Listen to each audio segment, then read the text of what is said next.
ਹਰ ਬਾਰ ਜਗਦੀਸਾ,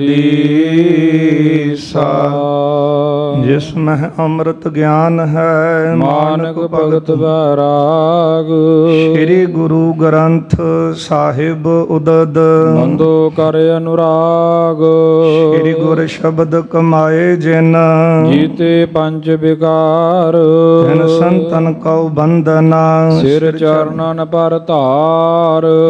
ਓੰਕਾਰ ਸਤਿਗੁਰੂ ਤੇ ਪ੍ਰਸਾਦ ਸਚ ਹੋਏ। ਵਾਹਿਗੁਰੂ ਜੀ ਕੀ ਫਤਿਹ ਹੈ। ਵਿਘਨ ਵਿਨਾਸ਼ਨ ਸੋਏ। ਓੰਕਾਰ ਸਤਿਗੁਰੂ ਤੇ ਪ੍ਰਸਾਦ ਸਚ ਹੋਏ। ਵਾਹਿਗੁਰੂ ਜੀ ਕੀ ਫਤਿਹ ਹੈ। ਵਿਘਨ ਵਿਨਾਸ਼ਨ ਸੋਏ। ਸਤਨਾਮ ਵਾਹਿਗੁਰੂ ਸਾਹਿਬ ਜੀ। ਪ੍ਰਾਤ ਸਮੇਂ ਏਕ ਮਨ ਕਰ ਪਾਠ। ਮਿਟਹਿ ਪਾਪ ਕ੍ਰਿਤ ਜਾਮ ਜੋ ਆਠ। ਜਨਮ ਮਰਨ ਤਿਨ ਕੋ ਕਟ ਜਾਏ। ਪਾਠ ਪ੍ਰਭ ਚਰਨਨ ਰਹੇ ਸਮਾਏ। ਪ੍ਰਾਤ ਸਮੇਂ ਏਕ ਮਨ ਕਰ ਪਾਠ। ਵਾਹਿਗੁਰੂ ਜੀ ਕਾ ਖਾਲਸਾ ਵਾਹਿਗੁਰੂ ਜੀ ਕੀ ਫਤਿਹ। ਜੁਗ ਜੁਗ ਅਟਲ ਚਵਰ ਛਤਰ ਤਖਤ ਜੀ ਦੇ ਮਾਲਕ ਦਸਾਂ ਹੀ ਪਾਤਸ਼ਾਹੀਓਂ ਕੀ ਆਤਮਿਕ ਜੋਤ ਧੰਨ ਧੰਨ ਸਾਹਿਬ ਸ੍ਰੀ ਗੁਰੂ ਗ੍ਰੰਥ ਸਾਹਿਬ ਮਹਾਰਾਜ ਸੱਚੇ ਪਾਤਸ਼ਾਹ ਜੀ ਦੀ ਪਾਵਨ ਪਵਿੱਤਰ ਹਜ਼ੂਰੀ ਅੰਦਰ ਦਿਨ ਦੇ ਚੌਥੇ ਪਹਿਰ ਦੇ ਸੁੰਦਰ ਦੀਵਾਨ ਸਜੇ ਹਨ। ਸਜੇ ਹੋਏ ਦੀਵਾਨਾਂ ਅੰਦਰ ਅਤੀ ਸਨਮਾਨਯੋਗ ਰਾਗੀ ਸਿੰਘਾਂ ਪਾਸੋਂ ਆਪ ਸੰਗਤਾਂ ਨੇ ਅੰਮ੍ਰਿਤਮਈ ਇਲਾਹੀ ਗੁਰਬਾਣੀ ਦਾ ਕੀਰਤਨ ਸਰਵਣ ਕੀਤਾ ਹੈ। ਆਓ ਗੁਰ ਸੰਗਤ ਜੀ, ਹੁਣ ਸਮਾਂ ਹੈ ਜੋ ਚੱਲ ਰਹੀ ਲੜੀਵਾਰ ਗੁਰ ਇਤਿਹਾਸ ਦੀ ਕਥਾ ਆਪਾਂ ਸਰਵਣ ਕਰਦੇ ਆ ਰਹੇ ਹਾਂ। ਕੱਲ੍ਹ ਦੇ ਦੀਵਾਨਾਂ ਵਿੱਚ ਆਪਾਂ ਸਰਵਣ ਕੀਤਾ ਸੀ ਸ਼ਹੀਦਾਂ ਦੇ ਸਰਤਾਜ ਧੰਨ ਧੰਨ ਸਾਹਿਬ ਸ੍ਰੀ ਗੁਰੂ ਅਰਜਨ ਦੇਵ ਸਾਹਿਬ ਸੱਚੇ ਪਾਤਸ਼ਾਹ ਜੀ ਸ਼੍ਰੀ ਰਾਮਸਰ ਸਾਹਿਬ ਵਾਲੇ ਅਸਥਾਨ 'ਤੇ ਭਾਈ ਗੁਰਦਾਸ ਸਾਹਿਬ ਜੀ ਪਾਸੋਂ ਸ਼੍ਰੀ ਗੁਰੂ ਗ੍ਰੰਥ ਸਾਹਿਬ ਜੀ ਦੀ ਬੀੜ ਲਿਖਵਾ ਰਹੇ ਹਨ। ਸਤਿਗੁਰੂ ਜੀ ਨੇ 52 ਅੱਖਰੀ ਬਾਣੀ ਆਪ ਕੰਠੋਂ ਉਚਾਰਨ ਕਰਕੇ ਲਿਖਵਾਈ ਹੈ।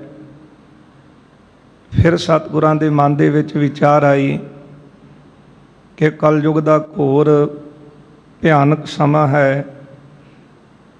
ਬਹੁਤ ਜ਼ਿਆਦਾ ਵਿਕਾਰਾਂ ਦੀ ਫੌਜ ਕਰਕੇ ਜੀਵ ਨਰਕਾਂ ਦੇ ਭਾਗੀ ਬਣ ਰਹੇ ਹਨ। ਕਿਸ ਤਰ੍ਹਾਂ ਇਹਨਾਂ ਵਿਕਾਰਾਂ ਤੋਂ ਬਚਿਆ ਜਾਵੇ, ਪਾਪਾਂ ਤੋਂ ਮੁਕਤ ਹੋਇਆ ਜਾਵੇ, ਕੁੰਭੀ ਨਰਕ ਦੇ ਵਿੱਚ ਪੈਣ ਤੋਂ ਬਚ ਜਾਣ, ਜੀਵਨ ਦੀ ਸਫਲਤਾ ਹੋਵੇ, ਇਹ ਵਿਚਾਰ ਕਰਕੇ ਗੁਰੂ ਸਾਹਿਬ ਜੀ ਨੇ ਰਾਤ ਬਤੀਤ ਕੀਤੀ ਹੈ। ਪਹਿਰ ਰਾਤ ਰਹਿੰਦਿਆਂ ਸਤਿਗੁਰੂ ਉੱਠੇ ਨੇ। ਇਸ਼ਨਾਨ ਪਾਨ ਕਰਕੇ ਭਾਈ ਗੁਰਦਾਸ ਸਾਹਿਬ ਜੀ ਨੂੰ ਨਾਲ ਲਿਆ। ਸੰਗਤ ਜੀ, ਜਿੱਥੇ ਅੱਜ ਆਪਾਂ ਦਰਸ਼ਨ ਕਰਦੇ ਹਾਂ ਗੁਰਦੁਆਰਾ ਸ਼੍ਰੀ ਰਾਮਸਰ ਸਾਹਿਬ, ਉਹਦਾ ਪਾਵਨ ਸਰੋਵਰ, ਅਤੇ ਸਰੋਵਰ ਤੋਂ ਪੂਰਬ ਵਾਲੇ ਪਾਸੇ ਸਤਿਗੁਰੂ ਜੀ ਬਿਰਾਜਮਾਨ ਹੋਏ ਨੇ ਬੇਰੀ ਦੇ ਰੁੱਖ ਹੇਠਾਂ। ਉਹ ਰੁੱਖ ਅੱਜ ਵੀ ਮੌਜੂਦ ਹੈ। ਉੱਥੇ ਬੈਠ ਕੇ ਗੁਰੂ ਸਾਹਿਬ ਜੀ ਨੇ ਭਾਈ ਗੁਰਦਾਸ ਜੀ ਕੋਲੋਂ ਇਹ ਪਾਵਨ ਬਾਣੀ ਕੰਠੋਂ ਉਚਾਰਨ ਕਰਕੇ ਲਿਖਵਾਈ ਹੈ। ਜਿਸ ਬਾਣੀ ਦਾ ਨਾਮ ਆਪਾਂ ਸੁਖਮਨੀ ਸਾਹਿਬ ਪੜ੍ਹਦੇ ਹਾਂ। ਬਾਣੀ ਦਾ 24 ਸ਼ਲੋਕ 24 ਅਸ਼ਟਪਦੀਆਂ ਨੇ। ਜਿਸ ਤਰ੍ਹਾਂ ਸੰਗਤ ਜੀ ਦਿਨ ਵਿੱਚ 24 ਘੰਟੇ ਹੁੰਦੇ ਨੇ, ਇਹਨਾਂ 24 ਘੰਟਿਆਂ ਦੀ ਸਫਲਤਾ ਵਾਸਤੇ, ਸਾਰੇ ਦਿਨ ਦੀ ਸਫਲਤਾ ਵਾਸਤੇ, ਅੱਠੇ ਪਹਿਰ ਨੂੰ ਸਫਲ ਬਣਾਉਣ ਵਾਸਤੇ ਗੁਰੂ ਸਾਹਿਬ ਜੀ ਨੇ ਸਾਨੂੰ ਇਹ ਬਾਣੀ ਦਾ ਖਜ਼ਾਨਾ ਬਖਸ਼ਿਆ ਹੈ। ਕਿਉਂਕਿ ਸੰਗਤਾਂ ਦੀ ਵੀ ਬੇਨਤੀ ਸੀ, ਮਹਾਰਾਜ ਤੁਹਾਡਾ ਹੁਕਮ ਹੈ ਸਾਨੂੰ ਅੱਠੇ ਪਹਿਰ ਸਿਮਰਨ ਕਰਨ ਦਾ। ਅਸੀਂ ਗ੍ਰਸਤੀਆਂ ਪਰਿਵਾਰਾਂ ਵਾਲੇ ਹਾਂ, ਅਤੇ ਮਹਾਰਾਜ ਕਿਸ ਤਰ੍ਹਾਂ ਹੋ ਸਕਦਾ ਕਿ ਅਸੀਂ ਅੱਠੇ ਪਹਿਰ ਹੀ ਸਿਮਰਨ ਕਰੀਏ। ਪਰ ਸਾਡੇ ਮਨ ਵਿੱਚ ਚਾਉ ਬਹੁਤ ਹੈ ਕੋਈ ਐਸੀ ਬਖਸ਼ਿਸ਼ ਕਰੋ ਜਿਹਦੇ ਨਾਲ ਅੱਠੇ ਪੈਰ ਹੀ ਸਫਲੇ ਹੋ ਜਾਣ। ਤੇ ਗੁਰਸਿੱਖਾਂ ਦੀ ਵੀ ਬੇਨਤੀ ਨੂੰ ਸਤਿਗੁਰਾਂ ਨੇ ਮੁੱਖ ਰੱਖਦਿਆਂ ਸੰਗਤ ਜੀ ਇਹ 24 ਸ਼ਲੋਕ ਗੁਰੂ ਸਾਹਿਬ ਜੀ ਨੇ ਉਚਾਰਨ ਕੀਤੇ ਨੇ। ਪਹਿਲੇ ਸ਼ਲੋਕ ਦੇ ਵਿੱਚ ਗੁਰੂ ਸਾਹਿਬ ਜੀ ਨੇ 4 ਗੁਰੂ ਸਾਹਿਬਾਨਾਂ ਦੇ ਚਰਨਾਂ ਦੇ ਵਿੱਚ ਬੇਨਤੀਆਂ ਕੀਤੀਆਂ, ਉਹਨਾਂ ਦੀ ਉਪਮਾ ਕੀਤੀ। ਇੰਝ ਕਹਿ ਲਓ ਕਿ ਪਹਿਲਾ ਸ਼ਲੋਕ ਮੰਗਲ ਰੂਪ ਗੁਰੂ ਨਾਨਕ ਸਾਹਿਬ, ਗੁਰੂ ਅੰਗਦ ਦੇਵ ਸਾਹਿਬ, ਗੁਰੂ ਅਮਰਦਾਸ ਜੀ ਤੇ ਗੁਰੂ ਰਾਮਦਾਸ ਜੀ ਦੇ ਚਰਨਾਂ ਵਿੱਚ ਬੇਨਤੀਆਂ ਕਰਕੇ ਫਿਰ ਗੁਰੂ ਸਾਹਿਬ ਜੀ ਨੇ ਸਿਮਰਨ ਦੀ ਮਹਾਨਤਾ ਦੱਸੀ ਹੈ। ਇੱਕ ਰਹਾਉ ਦੀ ਪੰਕਤੀ ਸੁਖਮਨੀ ਸਾਹਿਬ ਵਿੱਚ ਆਉਂਦੀ ਹੈ। ਉਹ ਰਹਾਉ ਦੀ ਪੰਕਤੀ ਅੰਦਰ ਗੁਰੂ ਸਾਹਿਬ ਨੇ ਸੁਖਮਨੀ ਸਾਹਿਬ ਦਾ ਮਹਾਤਮ ਦੱਸਿਆ। ਸੁਖਮਨੀ ਸੁਖ ਅੰਮ੍ਰਿਤ ਪ੍ਰਭ ਨਾਮ, ਪਰਮਾਤਮਾ ਦਾ ਨਾਮ ਸੁੱਖਾਂ ਨੂੰ ਦੇਣ ਵਾਲਾ, ਸੁੱਖਾਂ ਦੀ ਮਣੀ ਹੈ, ਸੁੱਖਾਂ ਦਾ ਖਜ਼ਾਨਾ ਹੈ। ਪੀਸ ਆਫ ਮਾਈਂਡ, ਮਨ ਨੂੰ ਸ਼ਾਂਤੀ ਦੇਣ ਵਾਲੀ ਇਹ ਬਾਣੀ। ਫਿਰ ਇਹ ਪਰਮਾਤਮਾ ਦਾ ਨਾਮ ਵਸਦਾ ਕਿੱਥੇ ਹੈ? ਦੂਜੀ ਪੰਕਤੀ ਅੰਦਰ ਸਤਿਗੁਰਾਂ ਨੇ ਬਖਸ਼ਿਸ਼ ਕੀਤੀ ਹੈ, ਭਗਤ ਜਨਾਂ ਕੈ ਮਨ ਬਿਸਰਾਮ। ਭਗਤ ਜਨਾਂ ਦੇ ਮਨ ਦੇ ਵਿੱਚ ਪਰਮਾਤਮਾ ਦਾ ਨਾਮ ਵਸਦਾ ਹੈ। ਇਸੇ ਬਾਣੀ ਅੰਦਰ ਸਤਿਗੁਰੂ ਜੀ ਨੇ ਸਾਧ ਸੰਗਤ ਕਰਨ ਦੀ ਮਹਿਮਾ ਦੱਸੀ ਹੈ ਕਿ ਜਿਹੜੇ ਸਾਧ ਸੰਗਤ ਕਰਦੇ ਨੇ ਉਹ ਬਹੁਤ ਵੱਡਿਆਂ ਭਾਗਾਂ ਵਾਲੇ ਨੇ। ਫਿਰ ਗੁਰੂ ਸਾਹਿਬ ਜੀ ਨੇ ਸੰਤਾਂ ਦੇ ਮਹਾਤਮ ਦਾ ਜ਼ਿਕਰ ਕੀਤਾ ਹੈ। ਫਿਰ ਇਹ ਵੀ ਦੱਸਿਆ ਕਿ ਜਿਹੜੇ ਸੰਤਾਂ ਦੇ ਨਿੰਦਕ ਹਨ ਉਹਨਾਂ ਦੀ ਕੀ ਹਾਲਤ ਹੁੰਦੀ ਹੈ। ਇਸੇ ਬਾਣੀ ਅੰਦਰ ਸਤਿਗੁਰਾਂ ਨੇ ਸੁਖਮਨੀ ਸਾਹਿਬ ਪੜ੍ਹਨ ਵਾਲਿਆਂ ਦੇ ਉੱਤੇ ਕਿਹੜੀਆਂ ਬਖਸ਼ਿਸ਼ਾਂ ਹੁੰਦੀਆਂ ਨੇ ਉਹ 24ਵੀਂ ਅਸ਼ਟਪਦੀ ਦੇ 6ਵਾਂ ਜਿਹੜਾ ਪਦਾ ਪੜ੍ਹਦੇ ਹਾਂ, ਖੇਮ ਸ਼ਾਂਤ ਰਿੱਧ ਨਵ ਨਿੱਧ ਬੁੱਧ ਗਿਆਨ ਸਰਬ ਤੈ ਸਿੱਧ। ਇਹਦੇ ਵਿੱਚ 21 ਫਲ ਦੱਸੇ ਨੇ। ਇਹ ਫਲ ਤਿਸ ਜਨ ਕੈ ਮੁਖ ਭਨੇ, ਗੁਰ ਨਾਨਕ ਨਾਮ ਬਚਨ ਮਨ ਸੁਨੇ। ਜਿਹੜਾ ਬਾਣੀ ਦਾ ਅਭਿਆਸ ਕਰਦਾ ਹੈ ਉਹਨਾਂ ਨੂੰ ਇਹ ਫਲਾਂ ਦੀ ਪ੍ਰਾਪਤੀ ਹੁੰਦੀ ਹੈ। ਸਾਧ ਸੰਗਤ ਇਹ ਬਾਣੀ ਦੇ ਅਭਿਆਸੀ ਸਨ। ਵੈਸੇ ਤਾਂ ਬੇਅੰਤੀ ਗੁਰਸਿੱਖਾਂ ਦਾ ਜ਼ਿਕਰ ਇਤਿਹਾਸ ਵਿੱਚ ਆਉਂਦਾ ਹੈ। ਅੱਜ ਵੀ ਗੁਰੂ ਕੀਆਂ ਸੰਗਤਾਂ ਪ੍ਰਤੱਖ ਬਾਣੀ ਦੀਆਂ ਬਖਸ਼ਿਸ਼ਾਂ ਵਰਤਦੀਆਂ ਦੇਖਦੀਆਂ ਹਨ। ਗੁਰੂ ਸਾਹਿਬ ਨੇ ਸਾਨੂੰ ਇੱਕ ਕੀਮਤੀ ਖਜ਼ਾਨਾ ਦਿੱਤਾ ਹੈ। ਬਹੁਤ ਵੱਡੀ ਤਾਦਾਦ ਵਿੱਚ ਆਪਾਂ ਦੇਖਦੇ ਹਾਂ ਗੁਰਦੁਆਰਾ ਸ਼ਹੀਦਗੰਜ ਸਾਹਿਬ ਐਤਵਾਰ ਵਾਲੇ ਦਿਨ ਵੱਡੇ ਪੱਧਰ 'ਤੇ ਸੰਗਤ ਇਕੱਤਰ ਹੁੰਦੀ ਹੈ ਅਤੇ ਸਾਰੀਆਂ ਸੰਗਤਾਂ ਮਿਲ ਕੇ ਸੁਖਮਨੀ ਸਾਹਿਬ ਦਾ ਪਾਠ ਕਰਦੀਆਂ ਨੇ। ਜਿਹੜੇ ਗੁਰੂ ਘਰ ਆ ਕੇ ਹਾਜ਼ਰੀ ਭਰਨ ਵਾਲੇ ਪ੍ਰੇਮੀ ਜਨ ਨੇ ਉਹਨਾਂ ਪਾਸੋਂ ਪਤਾ ਲੱਗਦਾ ਹੈ ਕਿ ਵੱਡੇ ਤੋਂ ਵੱਡੇ ਕਾਰਜ ਜਿਹੜੇ ਸਨ ਉਹਨਾਂ ਦੇ ਰੁਕੇ ਹੋਏ ਗੁਰੂ ਸਾਹਿਬ ਦੇ ਚਰਨਾਂ ਵਿੱਚ ਕੀਤੀਆਂ ਅਰਦਾਸਾਂ ਨੇ ਉਹ ਕਾਰਜ ਜਿਹੜੇ ਸੀ ਸੁਖਾਲੇ ਕਰ ਦਿੱਤੇ।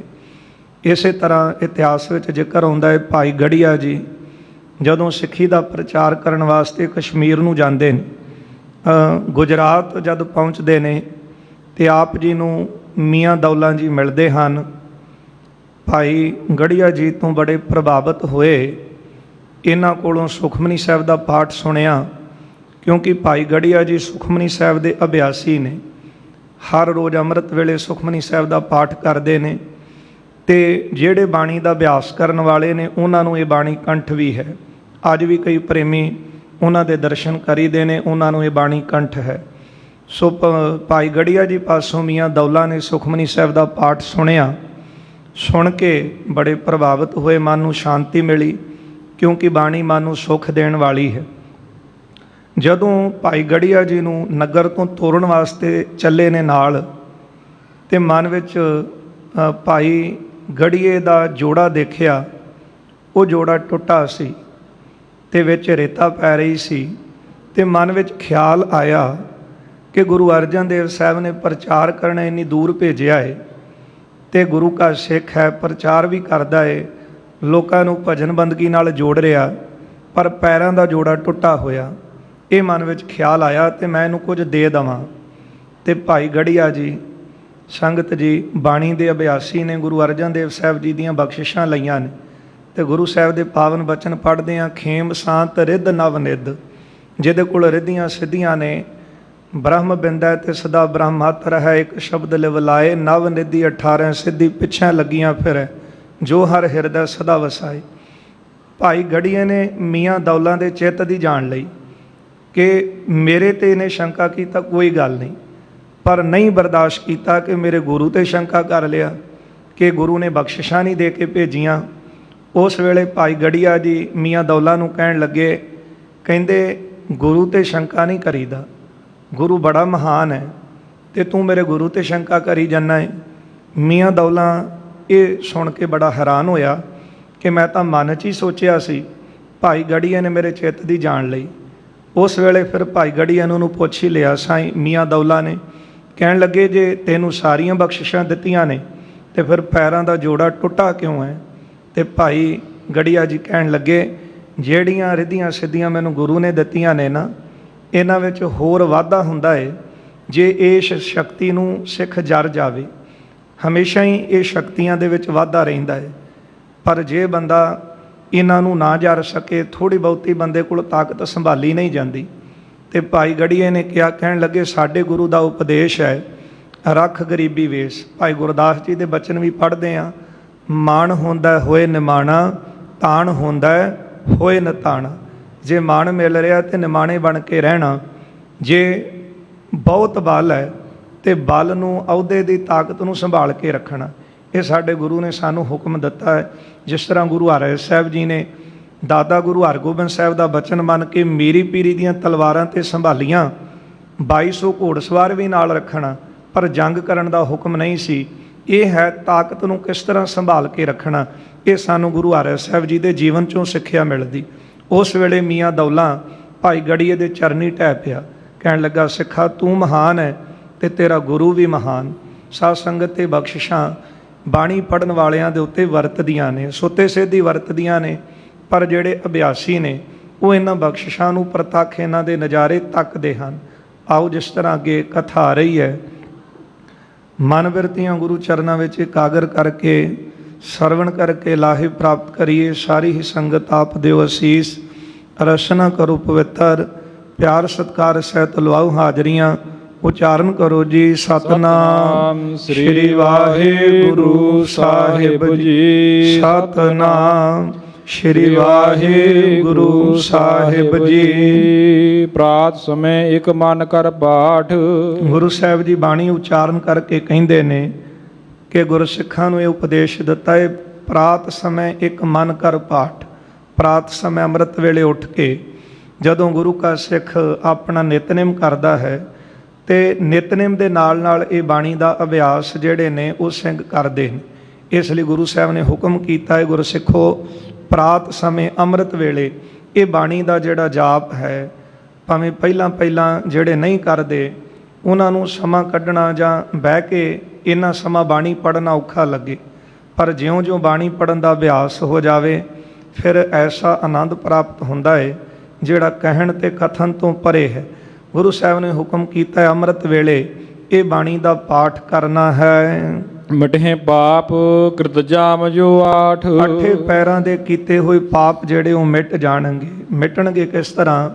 ਜਦੋਂ ਬਾਣੀ ਪੜ੍ਹਦਿਆਂ ਗੁਰੂ ਦੇ ਦਿੱਤੇ ਹੋਏ ਉਪਦੇਸ਼ ਨੂੰ ਗੁਰੂ ਕਾ ਸਿੱਖ ਆਪਣੇ ਚਿੱਤ ਵਿੱਚ ਵਸਾਉਂਦਾ ਹੈ, ਫਿਰ ਵਿਚਾਰ ਕਰਦਾ ਹੈ ਕਿਆ ਗੁਰ ਕਹੈ ਕਰੈ ਹਮ ਕਹਾਂ। ਗੁਰੂ ਸਾਹਿਬ ਸਾਨੂੰ ਕੀ ਉਪਦੇਸ਼ ਦੇ ਰਹੇ ਨੇ, ਅਸੀਂ ਜੀਵਨ ਵਿੱਚ ਕੀ ਕਰ ਰਹੇ ਹਾਂ।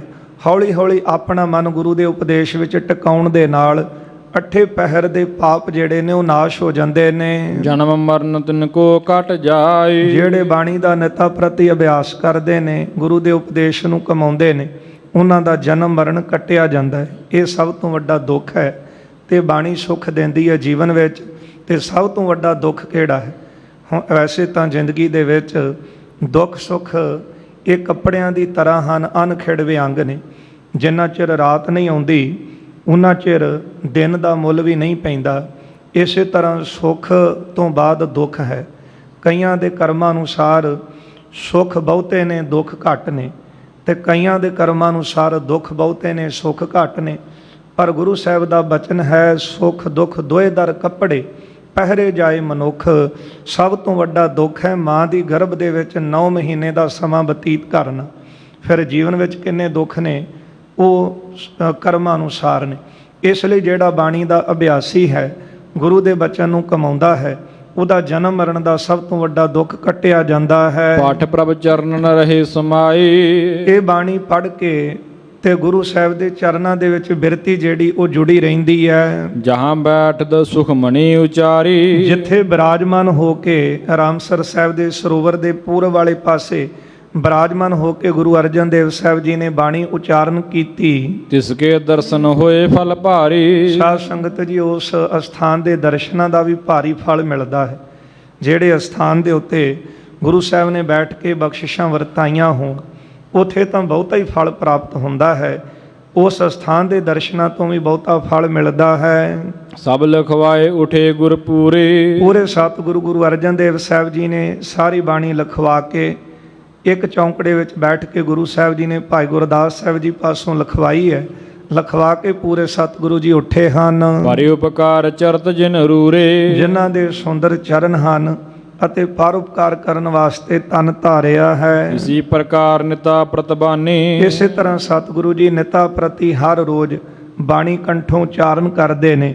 ਭਾਈ ਗੁਰਦਾਸ ਸਾਹਿਬ ਜੀ ਪਾਸੋਂ ਲਿਖਵਾਉਂਦੇ ਹਨ। ਲਿਖਵਾਵੈ ਰਚ ਰਚ ਗੁਣ ਖਾਨੀ, ਗੁਣਾਂ ਦੀ ਖਾਨ ਸਤਿਗੁਰੂ ਜੀ ਬਹੁਤੀ ਸੁੰਦਰ ਬਾਣੀ ਲਿਖਵਾਉਂਦੇ ਹਨ। ਬਾਹੁਰ ਕਥਾ ਆਵਰੈ ਇੱਕ ਹੋਈ, ਕਵੀ ਰਾਜ ਕਵੀ ਭਾਈ ਸੰਤੋਖ ਸਿੰਘ ਜੀ ਕਹਿੰਦੇ ਨੇ, ਸੰਗਤ ਜੀ, ਇਸ ਸਮੇਂ ਇੱਕ ਹੋਰ ਕਥਾ ਵੀ ਹੋਈ ਸੀ। ਵਰਨੀ ਬਣੈ ਇਹਾਂ ਅਬ ਸੋਈ, ਉਹ ਕਥਾ ਇੱਥੇ ਵਰਣਨ ਕਰਨੀ ਬਣਦੀ ਹੈ। ਰਾਮ ਕਲੀ ਸ਼ੁਭ ਰਾਗ ਮਝਾਰ, ਰਾਮ ਕਲੀ ਸੁੰਦਰ ਰਾਗ ਦੇ ਵਿੱਚ ਡੋਮ ਬਣਾਏ ਲਿਖੀ ਸੋ ਵਾਰ। ਭਾਵ ਸੱਤੇ ਅਤੇ ਬਲਵੰਡੇ ਦੀ ਉਚਾਰਨ ਕੀਤੀ ਹੋਈ ਵਾਰ ਸਤਿਗੁਰਾਂ ਨੇ ਰਾਮ ਕਲੀ ਰਾਗ ਦੇ ਅੰਦਰ ਲਿਖੀ ਹੈ। ਆਪਾਂ ਪੜ੍ਹਦੇ ਹਾਂ, ਰਾਮ ਕਲੀ ਕੀ ਵਾਰ ਰਾਏ ਸਤੈ ਰਾਏ ਬਲਵੰਡ ਤਥਾ ਸਤੈ ਡੂਮ ਆਖੀ। ਰਾਏ ਬਲਵੰਡ ਜੀ ਦੀ ਉਚਾਰਨ ਕੀਤੀ ਹੋਈ ਵਾਰ ਜਿਸ ਤਰ੍ਹਾਂ ਗੁਰੂ ਅਰਜਨ ਦੇਵ ਸਾਹਿਬ ਜੀ ਨੇ ਲਿਖਵਾਈ, ਉਹਦੇ ਪਿੱਛੇ ਕੀ ਕੀ ਭਾਣੇ ਵਾਪਰੇ, ਉਹ ਕਵੀ ਸੰਤੋਖ ਸਿੰਘ ਜੀ ਕਹਿੰਦੇ ਇੱਥੇ ਲਿਖਣਾ ਬਣਦਾ ਹੈ। ਲੱਦਾ ਸਿੱਖ ਤਿਨਹੁ ਲੈ ਆਵਾ, ਭਾਈ ਲੱਦਾ ਜੀ ਇਹਨਾਂ ਨੂੰ ਗੁਰੂ ਕਾ ਸਿੱਖ ਇੱਕ ਲੈ ਕੇ ਗੁਰੂ ਦਰਬਾਰ ਵਿੱਚ ਆਇਆ। ਸ੍ਰੀ ਗੁਰੂ ਕੋ ਦਰਸ਼ਨ ਕਰਵਾਵਾ, ਤੇ ਇੱਕ ਸਿੱਖ ਨੇ ਭਾਈ ਲੱਦੇ ਨੂੰ ਗੁਰੂ ਅਰਜਨ ਦੇਵ ਸਾਹਿਬ ਜੀ ਦੇ ਦਰਬਾਰ 'ਚ ਲਿਆਂਦਾ, ਗੁਰੂ ਸਾਹਿਬ ਜੀ ਦੇ ਦਰਸ਼ਨ ਕਰਵਾਏ। ਸੁਣ ਸਿੱਖਣ ਬੂਝੀ ਸਭ ਸਾਥਾ, ਸਿੱਖਾਂ ਨੇ ਭਾਈ ਸੰਤੋਖ ਸਿੰਘ ਜੀ ਤੋਂ ਕਥਾ ਸੁਣ ਰਹੇ ਨੇ ਨਾ, ਤੇ ਭਾਈ ਸੰਤੋਖ ਸਿੰਘ ਜੀ ਪਾਸੋਂ ਸੁਣ ਕੇ ਸਿੱਖ ਕਹਿਣ ਲੱਗੇ, ਸਰਬ ਬਿਰਤਾਂਤ ਕਹੋ ਹਮ ਸਾਥਾ। ਭਾਈ ਸਾਹਿਬ ਜੀ ਸਾਨੂੰ ਸਾਰਾ ਬਿਰਤਾਂਤ ਦੱਸੋ, ਕਿਸ ਤਰ੍ਹਾਂ ਇਹ ਬਿਰਤਾਂਤ ਵਾਪਰਿਆ, ਕਿਉਂਕਿ ਉਹ ਲਿਖਵਾ ਰਹੇ ਨੇ, ਇਤਿਹਾਸ ਸੁਣਾ ਰਹੇ ਨੇ ਸੰਗਤਾਂ ਨੂੰ। ਤੇ ਉਹਨਾਂ ਨੇ ਸੁਣਾਇਆ ਕਿ ਰਾਮਕਲੀ ਦੀ ਵਾਰ ਜਿਹੜੀ ਹੈ ਉਹ ਰਾਏ ਅਤੇ ਬਲਵੰਡ ਜੀ ਉਹਨਾਂ ਦੀ ਉਚਾਰਨ ਕੀਤੀ ਹੈ। ਤੇ ਭਾਈ ਲੱਦੇ ਨੂੰ ਸਿੱਖ ਲੈ ਕੇ ਗੁਰੂ ਚਰਨਾਂ ਵਿੱਚ ਆਇਆ। ਸਿੱਖ ਭਾਈ ਸੰਤੋਖ ਸਿੰਘ ਜੀ ਨੂੰ ਕਹਿਣ ਲੱਗੇ, ਆਪ ਜੀ ਸਾਰੀ ਕਥਾ ਸਾਨੂੰ ਸੁਣਾਵੋ। ਸੁਨੋ ਸਰੋਤਨ ਕੀਤੇ ਸਕਲ ਪ੍ਰਸੰਗ, ਸਰੋਤਿਆਂ ਤੋਂ ਸੁਣ ਕੇ ਭਾਈ ਸਾਹਿਬ ਜੀ ਸਾਰਾ ਪ੍ਰਸੰਗ ਸੁਣਾਉਂਦੇ ਹਨ। ਕੀਨੇ ਉਚਾਰਨ ਹਿਤ ਕੇ ਸੰਗ, ਬੜੇ ਪ੍ਰੇਮ ਦੇ ਨਾਲ ਭਾਈ ਸੱਤਾ ਤੇ ਬਲਵੰਡ ਜੀ ਦਾ ਸਾਰਾ ਪ੍ਰਸੰਗ ਉਚਾਰਿਆ। ਹੁਤੋ ਡੂਮ ਬਲਵੰਡ ਮਹਾਨਾ, ਕਹਿਣ ਲੱਗੇ, ਹੁਤੋ ਡੂਮ ਬਲਵੰਡ ਮਹਾਨਾ। ਭਾਈ ਬਲਵੰਡ ਜੀ ਇੱਕ ਗਾਉਣ ਵਜਾਉਣ ਵਾਲੀ ਜਾਤੀ ਹੈ, ਜਿਸ ਨੂੰ ਪੁਰਾਤਨ ਸਮੇਂ ਜਿਹੜਾ ਸਨਾਤਨ ਮਤ ਸੀ ਉਹ ਨੀਚ ਜਾਣਦਾ ਸੀ। ਬਾਣੀ ਨੇ ਕਿਸੇ ਨੂੰ ਉੱਚਾ ਨੀਵਾਂ ਨਹੀਂ ਕਿਹਾ। ਨੀਵਾਂ ਉਹ ਹੈ ਜਿਹੜਾ ਅਕਾਲ ਪੁਰਖ ਦੀ ਯਾਦ ਨੂੰ ਭੁਲਾ ਦਿੰਦਾ ਹੈ, ਤੇ ਉੱਚਾ ਉਹ ਹੈ ਜਿਹੜਾ ਪ੍ਰਮਾਤਮਾ ਦਾ ਸਿਮਰਨ ਕਰਦਾ ਹੈ।